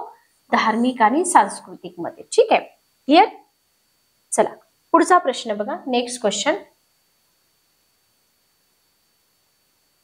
तिसरा टॉपिक, टॉपिक नंबर 3, हडप्पा संस्कृती. चला बघा, तिसरा टॉपिक, मला वाटते 80 प्रश्न आपले झालेत. लक्षात घ्या, आतापर्यंत आपले 80 प्रश्न झालेले आहेत. 80 पैकी किती प्रश्न तुमचे सॉल्व्ह झाले चेक करा. ऑनलाईन टेस्ट VSMPSC अकॅडमीच्या ऍप्लिकेशन वरती चालू आहे उद्यापासून. उद्या आहे 14 तारीख. 14 तारखेपासून 21 तारखेपर्यंत तुमच्या 10 टेस्ट होतील. 10 टेस्टच्या लिंक तुम्हाला मिळतील. कम्प्लिटली स्टेट बोर्ड वरती आधारित ही टेस्ट सिरीज असेल. टेस्टची फीज आहे 250 रुपये. उद्यापासून स्टार्ट होते. ज्यांना जॉईन व्हायचंय, इथं माझा नंबर शेअर करते, 9404033073 या नंबरवरती मला मेसेज करा किंवा कॉल करा. ऑनलाईन टेस्टचा उपयोग काय असतो? टाइम असतो. जेवढा टाइम दिलाय तेवढा टाइम मध्ये सोडवावे लागतात. मल्टिपल टाइम तुम्ही सॉल्व्ह करू शकता आणि संभाव्य टेस्ट सिरीज आहे, याच्यामधून तुम्हाला एक्झाम मध्ये क्वेश्चन दिसू पण शकतात. ठीक आहे, ओके. चला, प्रश्न बघा, हडप्पा संस्कृतीला दुसरं नाव काय आहे? क्वेश्चन बघा, हडप्पा संस्कृतीला दुसरे कोणते नाव आहे? पटापट उत्तर द्या. चला, वैदिक संस्कृती, सिंधू संस्कृती, मोरे संस्कृती, कुशाण संस्कृती, काय येईल उत्तर? चला, फटाफट उत्तर द्या. इथून आता हडप्पा संस्कृतीचे तुम्हाला माहिती की कायम क्वेश्चन असतात एक्झाम मध्ये. सिंधू संस्कृती मी तुम्हाला सांगितलं होतं की नाही. हा, काही जर विद्यार्थी वैदिक संस्कृती म्हणतील. हडप्पा काळ, वैदिक काळ, उत्तर वैदिक काळ, सिक्वेन्स लक्षात ठेवा. सिंधू संस्कृती, ठीक आहे. सिंधू नंतर वैदिक संस्कृती येते, बरोबर की नाही? ओके, चला. कारण ती सिंधू नदीच्या खोऱ्यामध्ये विकसित, सिंधू संस्कृतीच का म्हणतात? कारण ती सिंधू नदीच्या खोऱ्यामध्ये विकसित झाली होती, म्हणून त्याला सिंधू संस्कृती म्हटलं जातं, बरोबर. हडप्पा येथे उत्खनन कोणत्या वर्षी सुरू झाले? हडप्पा येथे उत्खनन कोणत्या वर्षी सुरू झाले? इसवी सन 1911, इसवी सन 1921, इसवी सन 1931, इसवी सन 1941. हडप्पा येथे उत्खनन कोणत्या वर्षी सुरू झाले? राखालदास बॅनर्जी, बरोबर, 1921. तर हे क्वेश्चन खूप इम्पॉर्टंट आहे. हडप्पा संस्कृतीचं उत्खनन कधी चालू झालं होतं? 1921 मध्ये चालू झालं होतं. राखालदास बॅनर्जी यांचं नाव लक्षात ठेवा. पुढचा क्वेश्चन आहे, हडप्पा आणि मोहेंजोदडो येथे कोणत्या नदीच्या खोऱ्यामध्ये उत्खनन झालं? हडप्पा आणि मोहेंजोदडो या ठिकाणी कोणत्या नदीच्या खोऱ्यात उत्खनन झालं? पहिला ऑप्शन आहे गंगा, दुसरा ब्रह्मपुत्रा, तिसरा यमुना, चौथा सिंधू, गंगा, ब्रह्मपुत्रा, यमुना, सिंधू. सिंधू संस्कृती म्हटलं जातं. सिंधू नदीच्या खोऱ्यात विकसित झाली. उत्खनन पण कुठं होणार आहे? सिंधू नदीच्या खोऱ्यामध्येच. हडप्पा आणि मोहेंजोदडो ही दोन्ही स्थळं सिंधू नदीच्या खोऱ्यामध्येच आढळलेली दिसून येतात. हडप्पा संस्कृतीमध्ये घरे कोणत्या साहित्याने बांधली जात? हडप्पा संस्कृतीमध्ये घरं कोणत्या साहित्याने बांधली जात? चिखल आणि गवत, लाकूड आणि दगड, वाळू आणि माती तेव्हा होतं का? नाही. तर तिथं भाजक्या विटांचा वापर केला जात होता घरं बांधण्यासाठी. 2 मजली घरं तिथं आढळलेली आहेत. रस्ते असतील किंवा तिथल्या घरांची रचना असेल, त्याचं मेजरमेंट असेल, बरंच कंटेंट आहे ज्याच्यावरती तुम्हाला एक्झाम मध्ये क्वेश्चन बनवू शकतात. ठीक आहे, ओके. नेक्स्ट क्वेश्चन बघा. हडप्पा संस्कृतीच्या लोकांनी कोणती मुख्य पिके घेतली?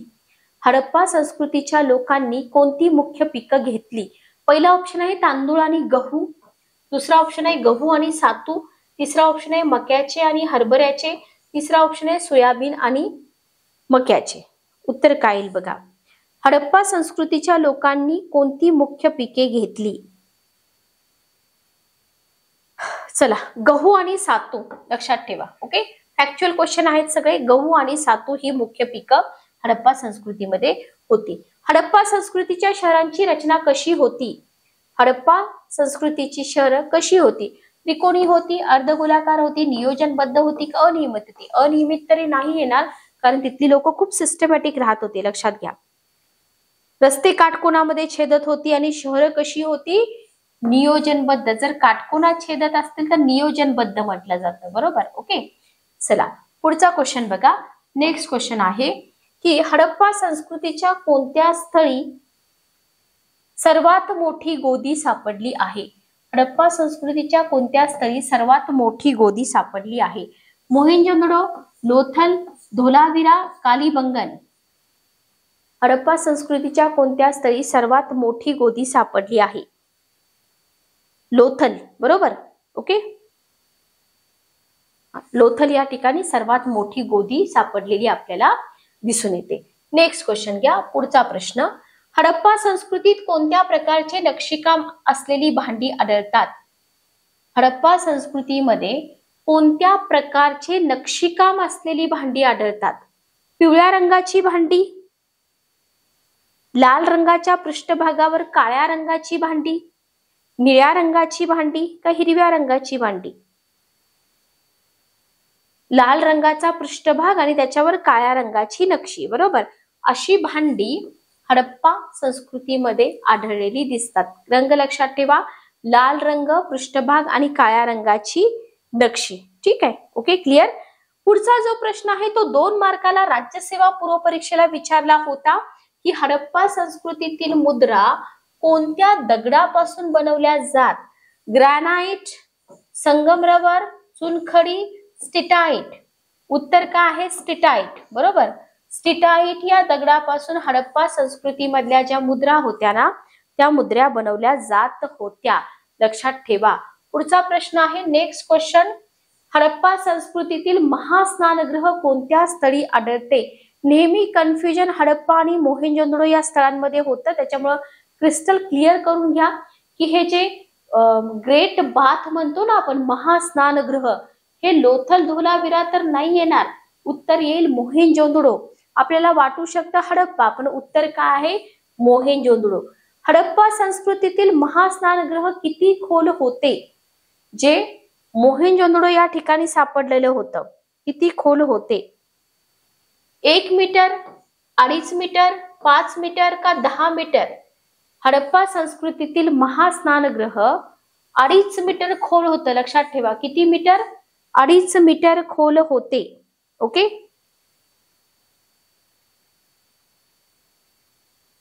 चला, नेक्स्ट क्वेश्चन बघा. पुढचा प्रश्न. हडप्पा संस्कृतीतील कोणत्या शहरात नांगराच्या खुणा आढळल्या?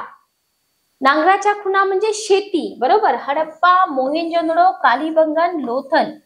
नांगर म्हणजे तिथं शेती केली असं आढळतं, बरोबर. कालीबंगन, ओके. तर कालीबंगन या ठिकाणी नांगराच्या खुणा किंवा शेती असलेल्या खुणा आढळलेल्या दिसतात. नेक्स्ट क्वेश्चन बघा. पुढचा प्रश्न. हडप्पा संस्कृतीतील लोक कोणत्या देशांशी व्यापार करत? चीन आणि जपान, इराक आणि Afghanistan, Egypt, America, Canada, Australia आणि दक्षिण आफ्रिका. उत्तर काय येईल बघा. इराण, अफगाणिस्तान आणि इजिप्त. बरोबर. हडप्पा संस्कृतीतील लोक इराण, अफगाणिस्तान आणि इजिप्त या देशांशी व्यापार करत होते. बरोबर. ओके.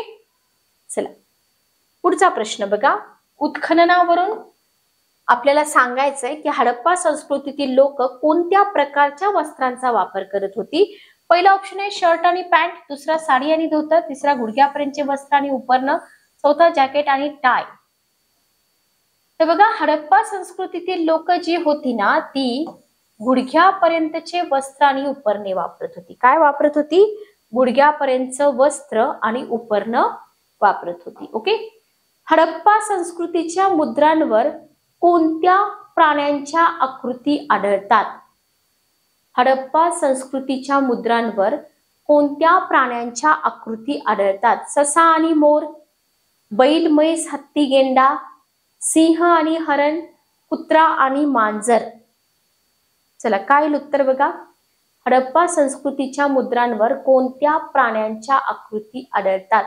ससा, मोर, बैल, म्हैस, हत्ती, गेंडा, सिंह आणि हरण, कुत्रा आणि मांजर. बैल, म्हैस, हत्ती, गेंडा. बरोबर. बैल, म्हैस, हत्ती आणि गेंडा. चला नेक्स्ट क्वेश्चन बघा. पुढचा प्रश्न. हडप्पा संस्कृतीचा ऱ्हास होण्याचे एक कारण कोणते होते? हडप्पा संस्कृतीचा ऱ्हास होण्याचे एक कारण कोणते होते? हवामान स्थिर राहणे, परकीय आक्रमणे, नवीन शहरांची निर्मिती, आधुनिक तंत्रज्ञानाचा विकास. का बरं हडप्पा संस्कृतीचा ऱ्हास झाला असं तुम्हाला इथे विचारले. ओके. परकीय आक्रमण, जी परकीय आक्रमण होत होती ना त्याच्यामुळे हडप्पा संस्कृतीचा ऱ्हास आपल्याला इथं झालेला दिसून येतो. हडप्पा संस्कृतीतील व्यापार कोणत्या मार्गाने होत असे? हडप्पा संस्कृतीमधला व्यापार कोणत्या मार्गाने होत होता? फक्त नदी मार्गे, केवळ भूमार्गे, समुद्री आणि भूमार्ग, केवळ हवाई मार्ग. हडप्पा संस्कृतीतील व्यापार कोणत्या मार्गाने होत असे? नदी, भूमार्ग, समुद्री आणि केवळ हवाई. उत्तर काय येईल बघा.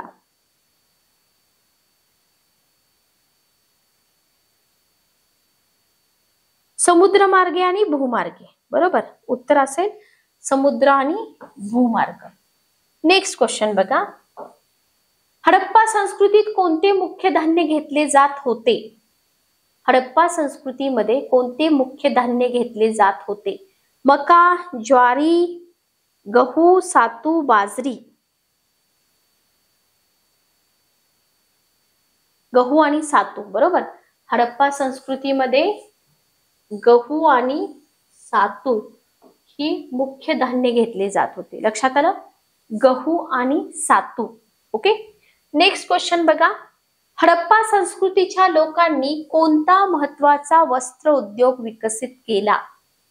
हडप्पा संस्कृतीच्या लोकांनी कोणता महत्वाचा वस्त्र उद्योग विकसित केला?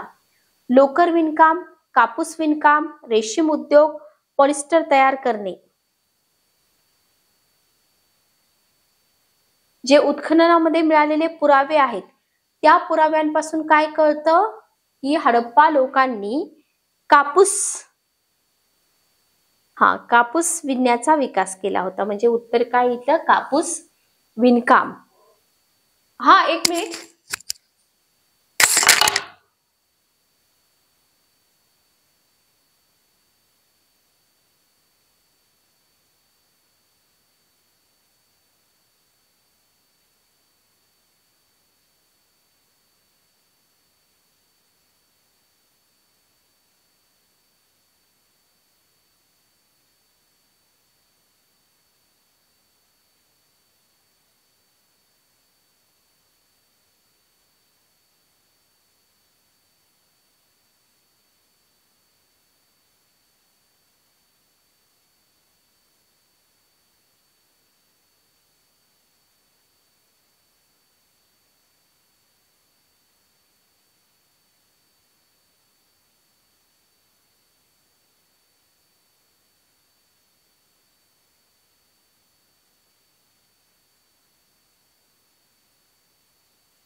चला नेक्स्ट क्वेश्चन बघा. पुढचा प्रश्न आहे हडप्पा संस्कृतीतील रस्ते कसे होते. क्वेश्चन बघा. हडप्पा संस्कृतीतील रस्ते कसे होते. अरुंद आणि वाकडे होते, काटकोनी छेदणारे आणि रुंद होते, फक्त मातीचे रस्ते होते का जंगलातले कच्चे रस्ते होते. बघा हडप्पा संस्कृतीतील रस्ते कसे होते असा क्वेश्चन तुम्हाला इथं विचारलेला आहे. पाठीमागे मी याचा आन्सर तुम्हाला सांगितलं होतं की हडप्पा संस्कृतीतील रस्ते कसे होते. चला टॉपिक नंबर 3 फक्त चालू आहे आपला. 80+ क्वेश्चन आपण घेतलेत, लक्षात घ्या. 80+. अरुंद वाकडे होते का. नाही. काटकोनी छेदणारे आणि रुंद होते, लक्षात घ्या. ठीक आहे. Okay clear. नेक्स्ट क्वेश्चन बघा. हडप्पा संस्कृतीतील घरांच्या आवारात काय असायचे. हडप्पा संस्कृतीतील घरांच्या आवारात काय असायचे. क्वेश्चन तुम्हाला विचारले.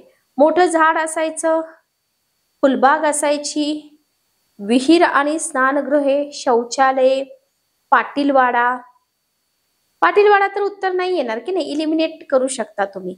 विहीर असायची, स्नानगृह असायचं आणि शौचालय असायचं. ज्या ज्या विद्यार्थ्यांनी ऑप्शन नंबर 3 दिलेला आहे त्यांचं उत्तर बरोबर आहे. Option number 3. चला ओके. चला ग्रेट बात आपण बघितलं होतं की नाही. नेक्स्ट क्वेश्चन बघा. हडप्पा संस्कृतीत आढळलेल्या मुद्रांचा उपयोग कशासाठी केला जात असे. हडप्पा संस्कृतीमध्ये आढळलेल्या ज्या मुद्रा होत्या त्याचा उपयोग कशासाठी केला जात असे. नाणी म्हणून, मोहर उमटवण्यासाठी, खेळण्यासाठी, शोभेच्या वस्तूंसाठी. मोहर उमटवण्यासाठी, बरोबर. इथे जे मुद्रा मिळालेल्या आहेत ना त्यांचा उपयोग मोहर उमटवण्यासाठी केला जात होता, लक्षात ठेवा. ओके. नेक्स्ट क्वेश्चन बघा. हडप्पा संस्कृतीत लोकांनी कोणत्या धातूचा वापर केला नव्हता म्हटलंय. पहिला ऑप्शन आहे तांबे, दुसरा चांदी, तिसरा सोने, लोखंड आणि चांदी. बघा हडप्पा संस्कृतीमध्ये लोखंड होतं असा कोणताही पुरावा मिळालेला नाहीये. लोखंड होतं असा कोणताही पुरावा मिळालेला नाही. नेक्स्ट क्वेश्चन घ्या. हडप्पा संस्कृतीतील व्यापाराचा पुरावा कोणत्या ठिकाणी आढळतो किंवा आढळतात. बघा हडप्पा संस्कृतीतील व्यापाराचा पुरावा कोणत्या ठिकाणी आढळला. काश्मीर, बलुचिस्तान, थरचं वाळवंट, राजस्थान.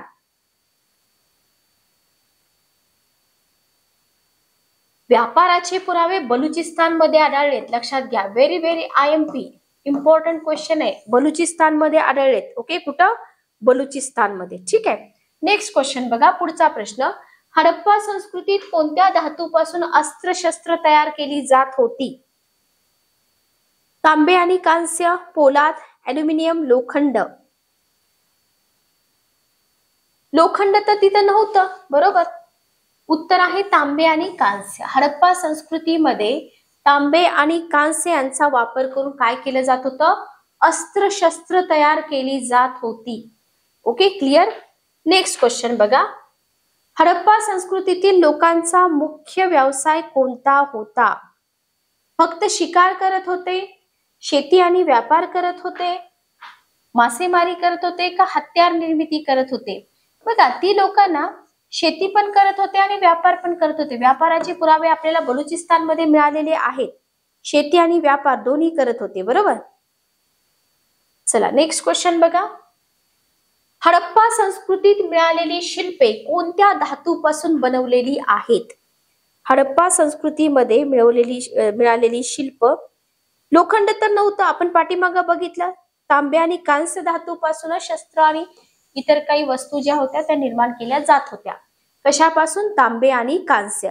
ज्या ज्या विद्यार्थ्यांनी उत्तर तांबे आणि कांस्य दिलेलं आहे त्यांचं उत्तर इथं बरोबर आलेलं आहे, लक्षात ठेवा. नेक्स्ट क्वेश्चन बघा. पुढचा प्रश्न. हडप्पा संस्कृतीत समुद्री व्यापाराचा पुरावा कोणत्या स्थळी मिळतो. हडप्पा संस्कृतीमध्ये समुद्री व्यापाराचा पुरावा कोणत्या स्थळी मिळतो. लोथल इथं मिळतो, कालीबंगनला मिळतो, मोहेंजोदडोला मिळतो का धोलावीराला मिळतो. चला लोथल, कालीबंगन, मोहेंजोदडो, धोलावीरा. लोथल, बरोबर.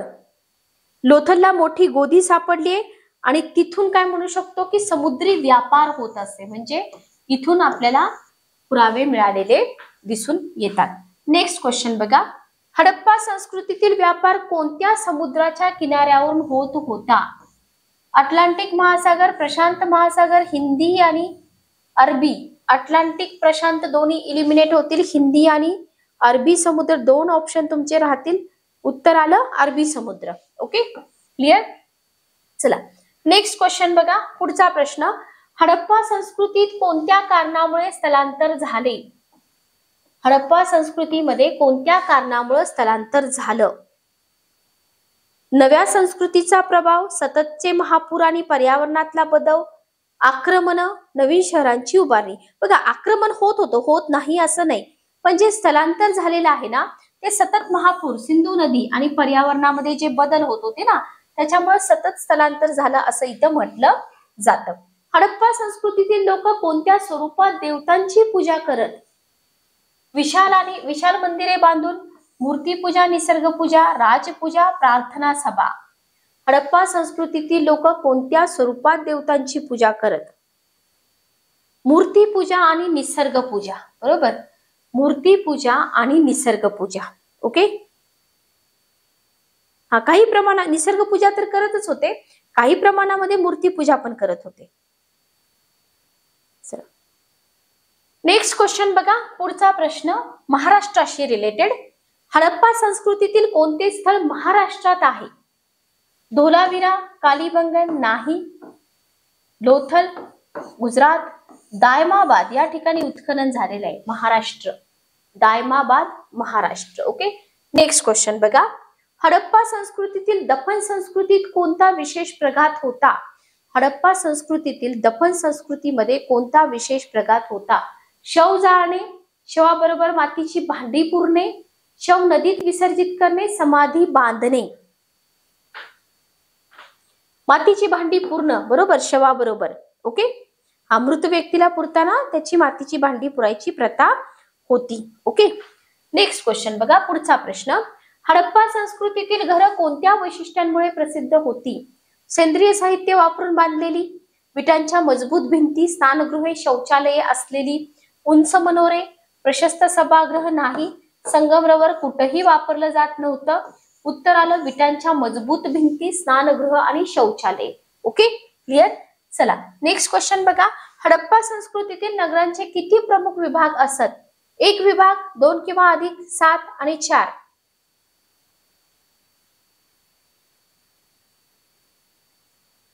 दोन किंवा अधिक, ठीक आहे. ओके, नगरांचे 2 किंवा अधिक भागामध्ये विभाजन असे, ठीक आहे. चला नेक्स्ट क्वेश्चन बघा, हडप्पा संस्कृतीमध्ये कोणता धातू सापडला नाही? कांस्य होता, तांबे होता, चांदी होती, लोखंड नव्हतं. लक्षात ठेवा, लोखंड हा धातू नव्हता. हडप्पा संस्कृतीच्या पतनाचं एक प्रमुख कारण कोणते होते?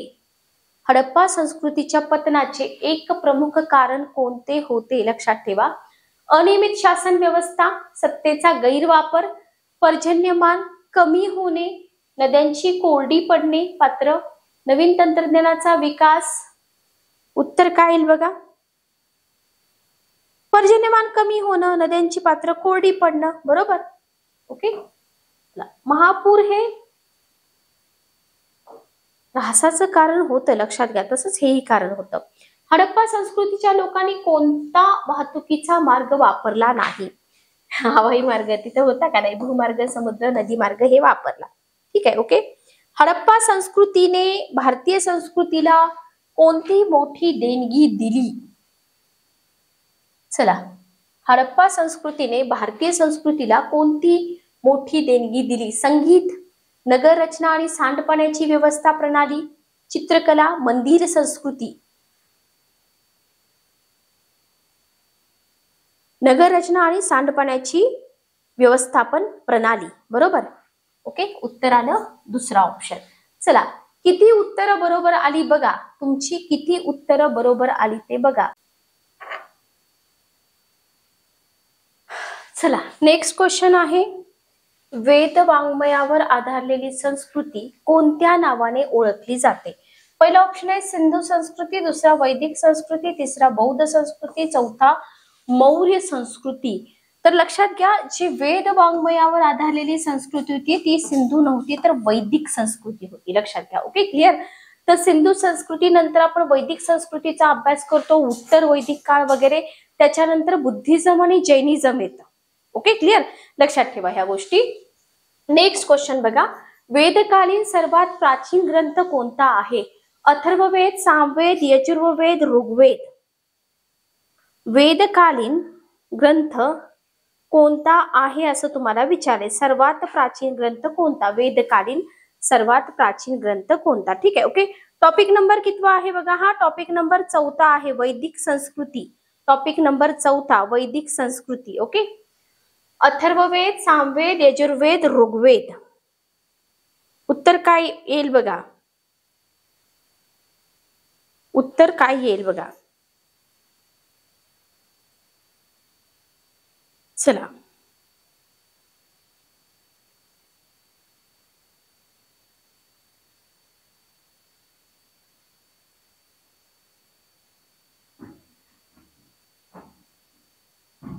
ओके, ऋग्वेद. ऋग्वेद येईल का उत्तर? हा, सगळे वेद आपल्याला वाटतं की बरोबर असेल. बरोबर, ऋग्वेदच उत्तर आहे. ओके, ऋग्वेद. ठीक आहे, क्लिअर. नेक्स्ट क्वेश्चन बघा, पुढचा प्रश्न. संहिता म्हणजे काय? संहिता म्हणजे काय? वेदांचा संग्रह, यज्ञविधी, संस्कृतीचा प्रकार का शासन व्यवस्था? बघा, संहिता म्हणजे वेद.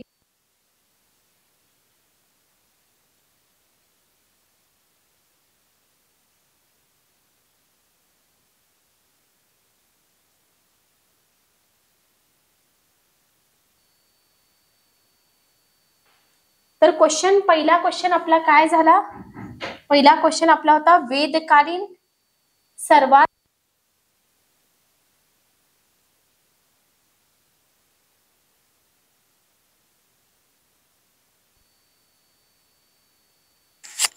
ओके, ठीक आहे. तर ती संस्कृती वेद वाङ्मयावर आधारलेली संस्कृती वैदिक.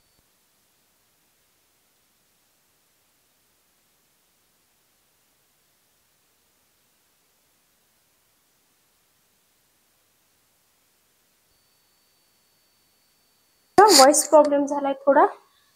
वेद वाङ्मयावर आधारलेली संस्कृती कोणती? वैदिक संस्कृती. बरोबर, वैदिक संस्कृती. ठीक आहे.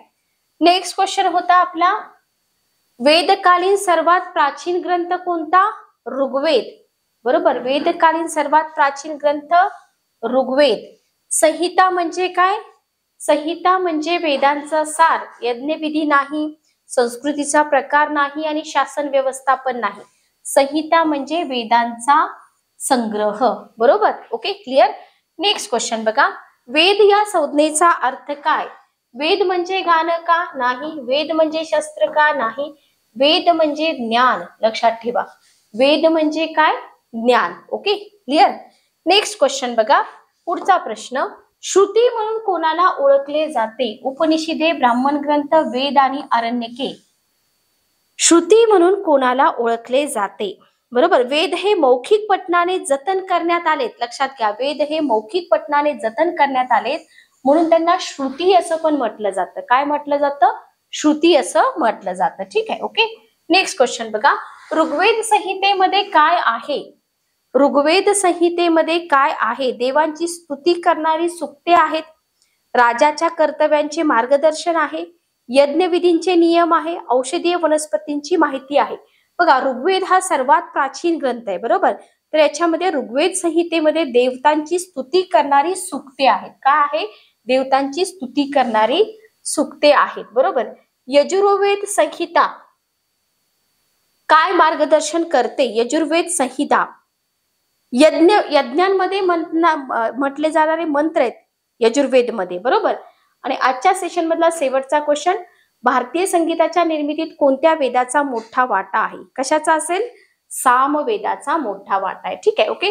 तर इयत्ता 6वीचे फक्त 3 टॉपिक आज आपण घेतलेत. लवकरात लवकर ऑनलाईन टेस्ट सिरीज जॉईन करा. 10 टेस्ट आहेत. लिंक तुम्हाला मिळतील, प्रत्येक टेस्टची लिंक मिळेल. फीज आहे 250 रुपये. डेफिनेटली तुम्हाला एक्झाम मध्ये याचा फायदा होईल. तर सेशन कसं वाटलं कमेंट करून नक्की सांगा. भेटूया नेक्स्ट सेशन मध्ये. Good day, take care.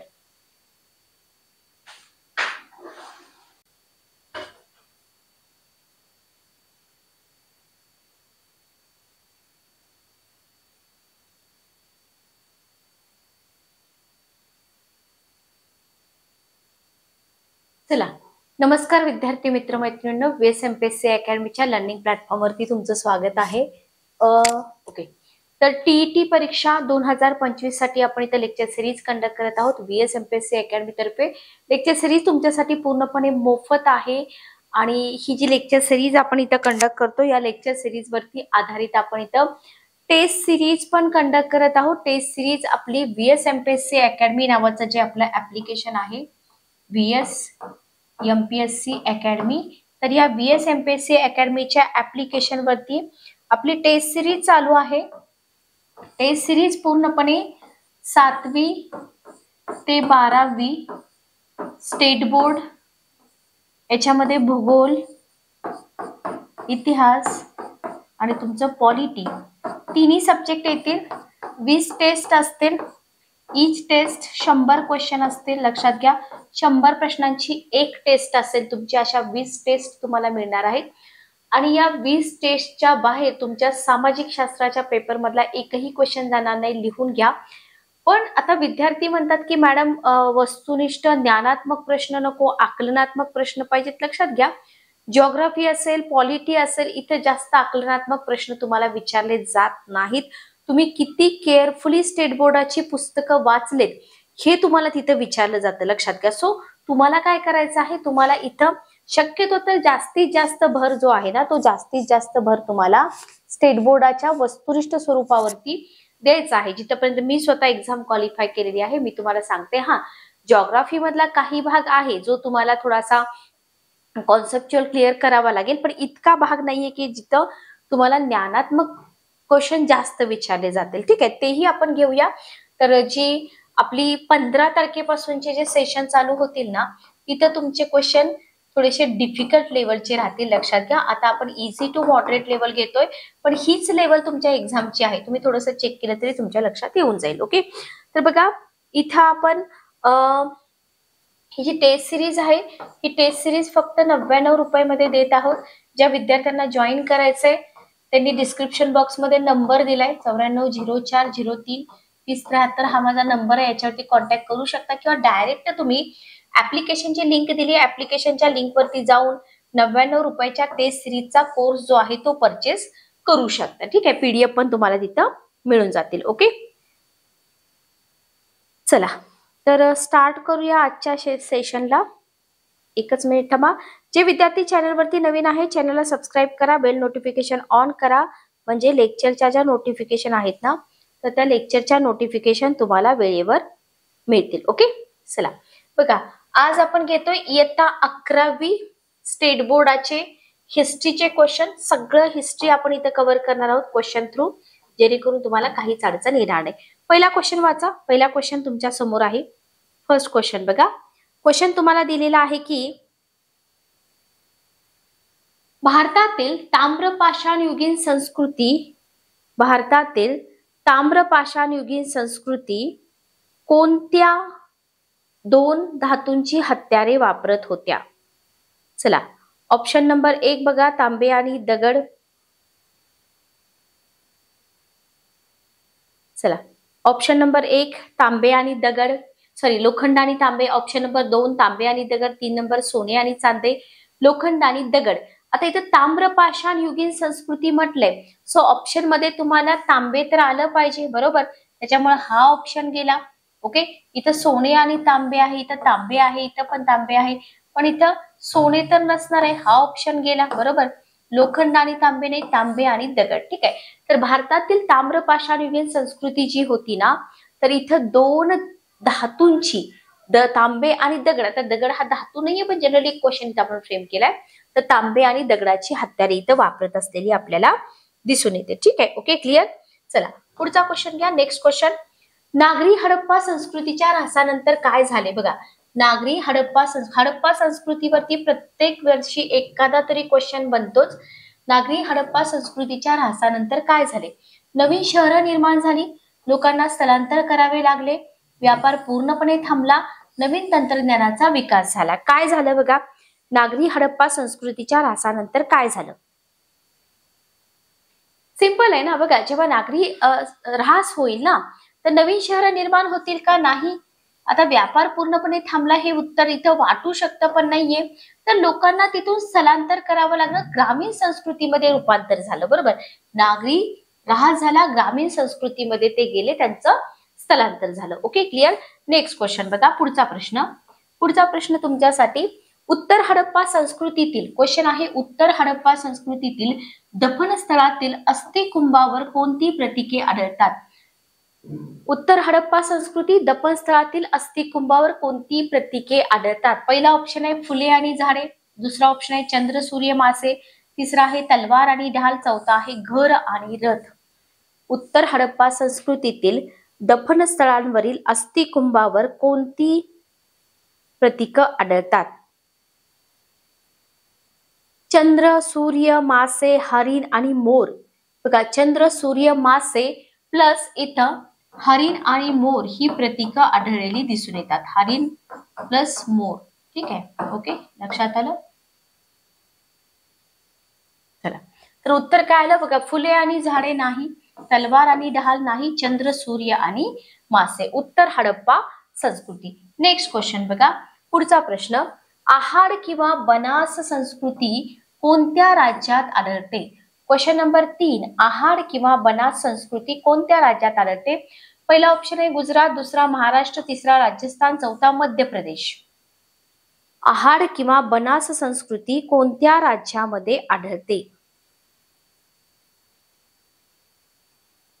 बघा, आहाड किंवा बनास संस्कृती राजस्थानच्या मेवाड प्रदेशामध्ये आढळते. ठीक आहे, राज्यासोबतच ठिकाण पण लक्षात ठेवा, मेवाड प्रदेशामध्ये आढळते. ओके, असंच तुम्हाला महाराष्ट्राबद्दल पण क्वेश्चन विचारले जातील.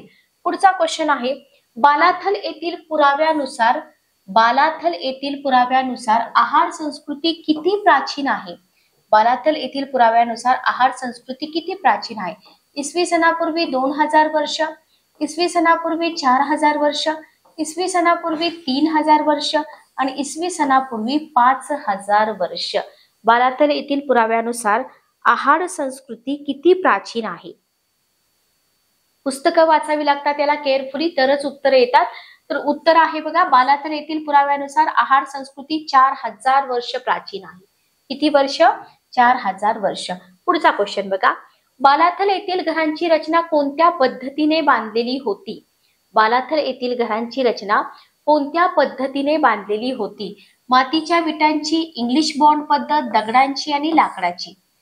तर ज्या ज्या विद्यार्थ्यांनी टेस्ट सिरीज जॉईन केलेली आहे, टेस्ट सिरीज मध्ये तुम्हाला कम्प्लीट स्टेट बोर्डाचे क्वेश्चन मिळतात. 99 रुपयाला ही स्टेट बोर्डची टेस्ट तुम्हाला मिळणार आहे. टोटल 20 टेस्ट आहेत. ऍप्लिकेशन वरती तुम्हाला टेस्ट सिरीज मिळेल. ज्या विद्यार्थ्यांना टेस्ट सिरीज जॉईन करायचे, माझ्या नंबरवरती तुम्ही 04033073 मला मेसेज किंवा शक्यतो तर मेसेज करा, कॉल करू नका. ओके, चला बघा, बालाथल इथली घरं जी आहेत ना पक्क्या विटांची होती. 2 आडव्या 2 उभ्या विटांची रचना. त्याला काय म्हटलंय? त्याला म्हटलेलं आहे इंग्लिश बॉन्ड पद्धत. लक्षात घ्या, काय म्हटलेलं आहे त्याला? इंग्लिश बॉन्ड पद्धत. Okay, clear. नेक्स्ट क्वेश्चन बघा, कोणत्या संस्कृतीच्या लोकांना चाकावर भांडी घडवण्याचे ज्ञान होते? क्वेश्चन बघा, कोणत्या संस्कृतीच्या लोकांना चाकावर भांडी घडवण्याचे ज्ञान होते? पहिला ऑप्शन आहे माळवा संस्कृती, दुसरा नागरी हडप्पा संस्कृती, तिसरा जोरवे संस्कृती, चौथा सावर्डा संस्कृती. कोणत्या संस्कृतीच्या लोकांना चाकावर भांडी घडवण्याचे ज्ञान होते? नागरी हडप्पा संस्कृती आणि उत्तर हडप्पा संस्कृती. आता इथं उत्तर हडप्पा संस्कृती तर नाहीये, पण नागरी हडप्पा संस्कृती आहे. तर नागरी हडप्पा संस्कृती सोबतच इथं कंसामध्ये अजून एक ऍड करा, उत्तर हडप्पा संस्कृती. ओके, या लोकांना चाकावर भांडी घडवण्याचे ज्ञान होते. नेक्स्ट क्वेश्चन बघा, आहार संस्कृतीच्या मातीच्या भांड्यांचं वैशिष्ट्य काय आहे? क्वेश्चन आहे, आहार संस्कृतीच्या मातीच्या भांड्याचे वैशिष्ट्य काय आहे? पूर्णपणे काळी भांडी, काळी आणि तांबडी भांडी, पिवळी भांडी आणि लाल भांडी. बघा, आहार संस्कृतीच्या मातीच्या भांड्यांचं तुम्हाला वैशिष्ट्य विचारलंय. ओके, चला बघा, असे क्वेश्चन तुम्ही इथं ट्रिकनी लॉजिकनी सोडवू शकता का? अजिबात नाही. याच्यासाठी तुम्हाला माहितीच असावी लागते. आणि टीईटीच्या परीक्षेमध्ये लॉजिक बेस्ड क्वेश्चन खूप कमी येतात. तुम्हाला जर कोणी म्हणत असेल की बाबा तुमचा अभ्यास नाही, आता अभ्यास, बघा युट्यूब वरती व्ह्यूज मिळवण्यासाठी काहीही टायटल देऊन व्हिडिओ तुम्हाला दिले जातात की बाबा आता अभ्यास करून टीईटी पास होता येतं का? पॉसिबल आहे का? बघा, बघणाऱ्यांनी पण हा व्हिडिओ बघू नये. पॉसिबल आहे 8 दिवसामध्ये अभ्यास करून टीईटी पास होणं इम्पॉसिबल आहे, लक्षात घ्या. तर काळी आणि तांबडी भांडी. Okay, clear. तर वाचन असेल, चांगलं प्रॅक्टिस असेल तरच आपण ही उत्तरं देऊ शकतो. खेत्री येथील तांब्याच्या खाणी कोणत्या राज्यात आहेत? मध्य प्रदेशमध्ये आहेत, राजस्थानमध्ये आहेत, गुजरातमध्ये आहेत, महाराष्ट्रामध्ये. खेत्री हे ठिकाण कुठे येतं आपल्याला माहित पाहिजे, बरोबर. हा, जिथं आहार संस्कृतीतली लोक तांबे मिळवत होते म्हणजे उत्तर आलं Rajasthan. Okay, clear. Next question बघा, पुढचा प्रश्न, गणेश्वर जोधपुरा संस्कृती कोणत्या काळापासून अस्तित्वात होती? क्वेश्चन पुढचा बघा, क्वेश्चन नंबर 10, गणेश्वर जोधपुरा. हडप्पा पूर्व काळ, नागरी हडप्पा काळ, उत्तर हडप्पा काळ, महापाषाण युग. तुम्हाला वेळ देते मी. गणेश्वर जोधपुरा संस्कृती. आता इथे एक्सप्लेनेशन द्यायला भरपूर कंटेंट आहे, पण क्वेश्चन जितके जास्त रिपीट होतील तेवढं तुम्हाला फायदा आहे. गणेश्वर जोधपुरा, हडप्पा पूर्व काळ, लक्षात घ्या, हडप्पा पूर्व काळ. तर ही जी संस्कृती होती हडप्पा पूर्व काळापासून अस्तित्वात होती, लक्षात घ्या. Okay, clear. चला पुढचा क्वेश्चन बघा. नेक्स्ट क्वेश्चन, गेरू रंगाची भांडी कोणत्या नदीच्या पात्रात सापडतात? नर्मदा नदी, खापरे नदी, गोदावरी नदी का तापी नदी? गेरू रंगाची भांडी कोणत्या नदीच्या पात्रात सापडतात? उत्तर आहे खापरे नदी. ओके, गेरू रंगाची भांडी खापरे नदीच्या पात्रामध्ये सापडतात. नेक्स्ट क्वेश्चन बघा, गेरू रंगाच्या भांड्यांची संस्कृती किती प्राचीन आहे? क्वेश्चन बघा, गेरू रंगाच्या भांड्याची संस्कृती किती प्राचीन आहे? इसवी सनापूर्वी 4000 वर्ष, इसवी सनापूर्वी 3000 वर्ष, इसवी सनापूर्वी 2000 वर्ष का इसवी सनापूर्वी 1500 वर्ष? चला पटापट उत्तर द्या. गेरू रंगाची भांडी वापरणाऱ्या संस्कृतीचा काळ राजस्थानमध्ये तुम्हाला किती हजार वर्ष प्राचीन मिळतो? तर 3000 वर्ष प्राचीन मिळतो राजस्थान मधली ही संस्कृती, बरोबर. Okay, clear. तर उत्तर काय आलं? 3000 वर्ष. पाठ करू नका, व्यवस्थित लक्षात ठेवा एका सिक्वेन्सनं. नेक्स्ट क्वेश्चन बघा, ताम्रनिधी कोणत्या राज्यात मिळाले नाहीत? ताम्रनिधी कोणत्या राज्यात मिळाले नाहीत? उत्तर प्रदेशामध्ये, बिहारमध्ये, गुजरातमध्ये, ओडिसामध्ये. ताम्रनिधी कोणत्या राज्यात मिळाले नाहीत? उत्तर प्रदेश, बिहार, गुजरात, ओडिसा. गुजरातमध्ये, बरोबर. ताम्रनिधी कुठं मिळाले नाहीत? गुजरातमध्ये. उत्तर प्रदेशामध्ये आहेत, बिहारमध्ये आहेत, बंगालमध्ये, ओडिशा, मध्य प्रदेश. पण गुजरातचा उल्लेख मिळतो का? नाही. जसं तुम्हाला मिळाले नाहीत विचारतील तसं कुठं मिळाले हे सुद्धा विचारलं जाऊ शकतं. ओके, पुढचा प्रश्न बघा, बिहारमधील कोणत्या स्थळावर काळी आणि तांबडी भांडी मिळाली? बिहारमधील कोणत्या स्थळावर काळी आणि तांबडी भांडी मिळाली? चिरांड, कायथा, बालाथल का इनामगाव? बिहारमधील कोणत्या स्थळावरती काळी तांबडी भांडी मिळाली? चिरांड आणि सोनपूर, बरोबर. पण इथं सोनपूर उत्तर नाहीये, तर उत्तर काय येईल आपलं? उत्तर येईल चिरांड, बरोबर. चिरांड या स्थळावर काळी आणि तांबडी भांडी मिळालेली आपल्याला दिसून येतात. नेक्स्ट क्वेश्चन बघा, कायथा संस्कृती कोणत्या नदीच्या तीरावर आहे? कायथा संस्कृती कोणत्या नदीच्या तीरावरती आहे? नर्मदा, चंबळ, छोटी काली सिंध आणि तापी. कायथा हे गाव छोटी काली सिंध या नदीच्या तीरावरती आहे, बरोबर. हा, मग ही छोटी काली सिंध जी आहे ना, ही चंबळची उपनदी आहे, लक्षात घ्या. चंबळची उपनदी आहे. उत्तर काय आलं तुमचं? छोटी काली सिंधी, बरोबर. चंबळ नदीची उपनदी, या नदीच्या तीरावरती कायथा संस्कृती आपल्याला मिळालेली दिसून येते. ठीक आहे. नेक्स्ट क्वेश्चन बघा, माळवा संस्कृतीचा उगम कोणत्या प्रदेशात झाला? माळवा संस्कृतीचा उगम कोणत्या प्रदेशात झाला? पहिला ऑप्शन आहे मध्य प्रदेश, दुसरा महाराष्ट्र, तिसरा गुजरात, चौथा राजस्थान. उत्तर काय येईल बघा? माळवा संस्कृतीचा उगम कोणत्या प्रदेशात झाला? मध्य प्रदेश, महाराष्ट्र, गुजरात, राजस्थान. मध्य प्रदेशामध्ये आहे, बरोबर. माळवा संस्कृतीचा उगम कुठे आहे? मध्य प्रदेशामध्ये आहे. Okay, clear. विस्तार प्रथम माळव्यात झाला, जो मध्य प्रदेशचाच भाग आहे. Okay, clear. चला पुढचा प्रश्न बघा. माळवा संस्कृतीचा कालखंड तुम्हाला विचारलाय की माळवा नावाची संस्कृती कोणत्या कालखंडामध्ये अस्तित्वात होती? इसवी सन पूर्व 2000 ते 1500, 1800 ते 1200, 1500 ते 1000, 1200 ते 900. माळवा संस्कृती मध्य प्रदेशामध्ये इसवी सन 1800 ते 1200 या कालखंडामध्ये अस्तित्वात होती, बरोबर. कधी अस्तित्वात होती? 1800 ते 1200, लक्षात ठेवा. ओके, नेक्स्ट क्वेश्चन बघा. पुढचा प्रश्न. गुजरातमधील ताम्रपाषाण युगीन वसाहतींचा काळ कोणत्या टप्प्याशी संबंधित आहेत? क्वेश्चन बघा. गुजरातमधील ताम्रपाषाण युगीन संस्कृतीचा काळ कोणत्या टप्प्याशी संबंधित आहे? पूर्व हडप्पा, नागरी हडप्पा, हडप्पोत्तर, सर्व 3 टप्पे. चला, गुजरातमधील ताम्रपाषाणयुगीन ग्राम वसाहतींचा काळ पूर्व हडप्पा, नागरी हडप्पा आणि हडप्पोत्तर या सगळ्या 3 टप्प्यांशी संबंधित आहे, लक्षात ठेवा. Okay, clear. चला नेक्स्ट क्वेश्चन बघा. पुढचा प्रश्न. गुजरातमध्ये कोणत्या संस्कृतीमध्ये रंगीबेरंगी मणी बनवणे हा उद्योग होता? गुजरातमध्ये कोणत्या संस्कृतीमध्ये रंगीबेरंगी मणी बनवणे हा उद्योग होता? हडप्पा संस्कृती, आहार संस्कृती, माळवा संस्कृती का जोरवे संस्कृती? हडप्पा संस्कृती, बरोबर. हडप्पा संस्कृतीमध्ये रंगबिरंगी मणी बनवणे हा उद्योग आपल्याला दिसून येत होता. ठीक आहे, ओके, क्लिअर. चला पुढचा क्वेश्चन बघा. महाराष्ट्रातील कोणत्या संस्कृतीला सावळदा संस्कृती म्हणतात? महाराष्ट्रातल्या कोणत्या संस्कृतीला सावळदा संस्कृती म्हणतात? उत्तर हडप्पा संस्कृतीला म्हणतात का? नाही. माळवा संस्कृतीला नाही. जोरवे संस्कृतीला नाही. ठीक आहे, बघा. महाराष्ट्रामध्ये उत्तर हडप्पा संस्कृती येण्याच्या आधीची ताम्रपाषाण युगीन संस्कृती, ही संस्कृती यायच्या आधी ही संस्कृती होती. दायमाबाद येथील आधीची संस्कृती, त्या संस्कृतीला म्हटलं जात होतं सावळदा संस्कृती. लक्षात आलं? क्लिअर. काय म्हटलं जात होतं? सावळदा संस्कृती. ओके, चला 20 क्वेश्चन पैकी किती क्वेश्चन बरोबर आले बघा. 20 क्वेश्चन पैकी किती क्वेश्चन तुमचे बरोबर आले?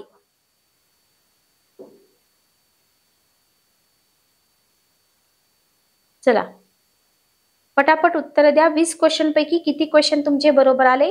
याच्यावरून तुम्ही ठरवू शकता की 11th स्टँडर्डचं पुस्तक आपण व्यवस्थित वाचलंय का, किंवा आपण जे रेफरन्स बुक मधले प्रॅक्टिस क्वेश्चन सोडवतोय त्याचा उपयोग होईल का.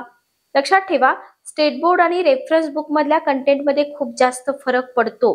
त्याच्यामुळे स्टेट बोर्ड करा. अजूनही ज्या विद्यार्थ्यांना टीईटी क्वालिफाय व्हायची इच्छा आहे, प्लीज स्टेट बोर्ड केल्याशिवाय एक्झामला जाऊ नका. कोणी कितीही तुम्हाला सांगेल, पण स्टेट बोर्ड केल्याशिवाय एक्झामला जाऊ नका. ओके, चला 99 रुपयाची टेस्ट सिरीज आपली जॉईन करा. 20 टेस्ट तुम्हाला त्याच्यामध्ये मिळत आहेत. 20च्या 20 टेस्ट तुम्हाला 7वी ते 12वीच्या स्टेट बोर्डाच्या पुस्तकावर आधारित आहेत. ओके, चला क्वेश्चन बघा. सावळदा संस्कृतीचा काळ किती होता? पुढचा क्वेश्चन बघा. सावळदा संस्कृतीचा काळ किती होता? इसवी सनापूर्वी 2000 ते 1800, इसवी सनापूर्वी 1800 ते 1600, इसवी सनापूर्वी 1600 ते 1400, इसवी सनापूर्वी 1400 ते 1200. सावळदा संस्कृतीचा काळ 2000 ते 1800 होता, बरोबर. सावळदा संस्कृतीचा काळ 2000 ते 1800 होता. ओके, पुढचा क्वेश्चन घ्या. नेक्स्ट क्वेश्चन जोरवे संस्कृतीशी रिलेटेड क्वेश्चन आहे. जोरवे संस्कृती कोणत्या जिल्ह्यात प्रथम उजेडात आली? जोरवे संस्कृती कोणत्या जिल्ह्यात प्रथम उजेडात आली? पहिला ऑप्शन आहे पुणे जिल्ह्यामध्ये, दुसरा अहमदनगर, तिसरा धुळे, चौथा नाशिक. जोरवे संस्कृती कोणत्या जिल्ह्यात प्रथम उजेडात आली? अहमदनगर, बरोबर, अहमदनगर येथील जोर्वे जिल्ह्यामध्ये. ठीक आहे, ओके. चला पुढचा क्वेश्चन बघा. इनामगाव येथील माळवा संस्कृतीचा काळ किती होता? इनामगाव येथील कालक्रमानुसार बघा माळवा संस्कृतीचा काळ तुम्हाला विचारलाय. इसवी सन 1800 ते 1600, इसवी सन पूर्व 1400, 1600 ते 1400, इसवी सनापूर्वी 1400 ते 1200 आणि 1200 ते 1000. बघा माळवा संस्कृती जर आपण बघितली ना इनामगाव या ठिकाणची, तर ती 1600 ते 1400 या काळामध्ये होती. लक्षात घ्या, ओके. काळ आपल्या लक्षात आले पाहिजे जेणेकरून इथं आपल्याला अॅक्युरसी आपली मेंटेन राहील. ठीक आहे, ओके. चल नेक्स्ट क्वेश्चन बघा. पुढचा प्रश्न, जोर्वे संस्कृतीचा समृद्ध काळ कोणता होता? माळवा संस्कृती, पूर्व जोर्वे संस्कृती, उत्तर जोर्वे, सावर्डा संस्कृती. सावर्डा संस्कृती बद्दल आपण क्वेश्चन बघितले. दुसरा प्रश्न बघा, पूर्व जोर्वे संस्कृती, बरोबर, पूर्व जोर्वे संस्कृती. ओके. चला नेक्स्ट क्वेश्चन बघा. इनामगाव येथील माळवा संस्कृतीच्या घरांचा आकार कसा होता? इनामगाव येथील माळवा संस्कृतीच्या घरांचा आकार कसा होता? गोलाकार होता, आयताकृती होता, चौरस होता, कसा होता? तर इनामगाव येथील माळवा संस्कृतीच्या काळातील लोकांची जी घरं होती ना ती आयताकृती होती. लक्षात घ्या, ऐसपैस होती. ओके, आयताकृती होती आणि ऐसपैस होती. लक्षात आलं? क्लिअर? नेक्स्ट क्वेश्चन बघा. जोर्वे संस्कृतीच्या भांड्यांचा रंग कोणता होता? पिवळसर होता, लाल होता, काळा होता का तांबडा होता? जोर्वे संस्कृतीच्या भांड्यांचा रंग कसा होता? लाल होता. लक्षात ठेवा, जोर्वे संस्कृतीची भांडी लाल रंगाची होती, प्लस त्याच्यावरती काळ्या रंगाचं नक्षीकाम होतं. कोणत्या रंगाचं? काळ्या रंगाचं नक्षीकाम होतं. हेही तुम्हाला इथे लक्षात ठेवायचंय. ओके. पुढचा प्रश्न बघा.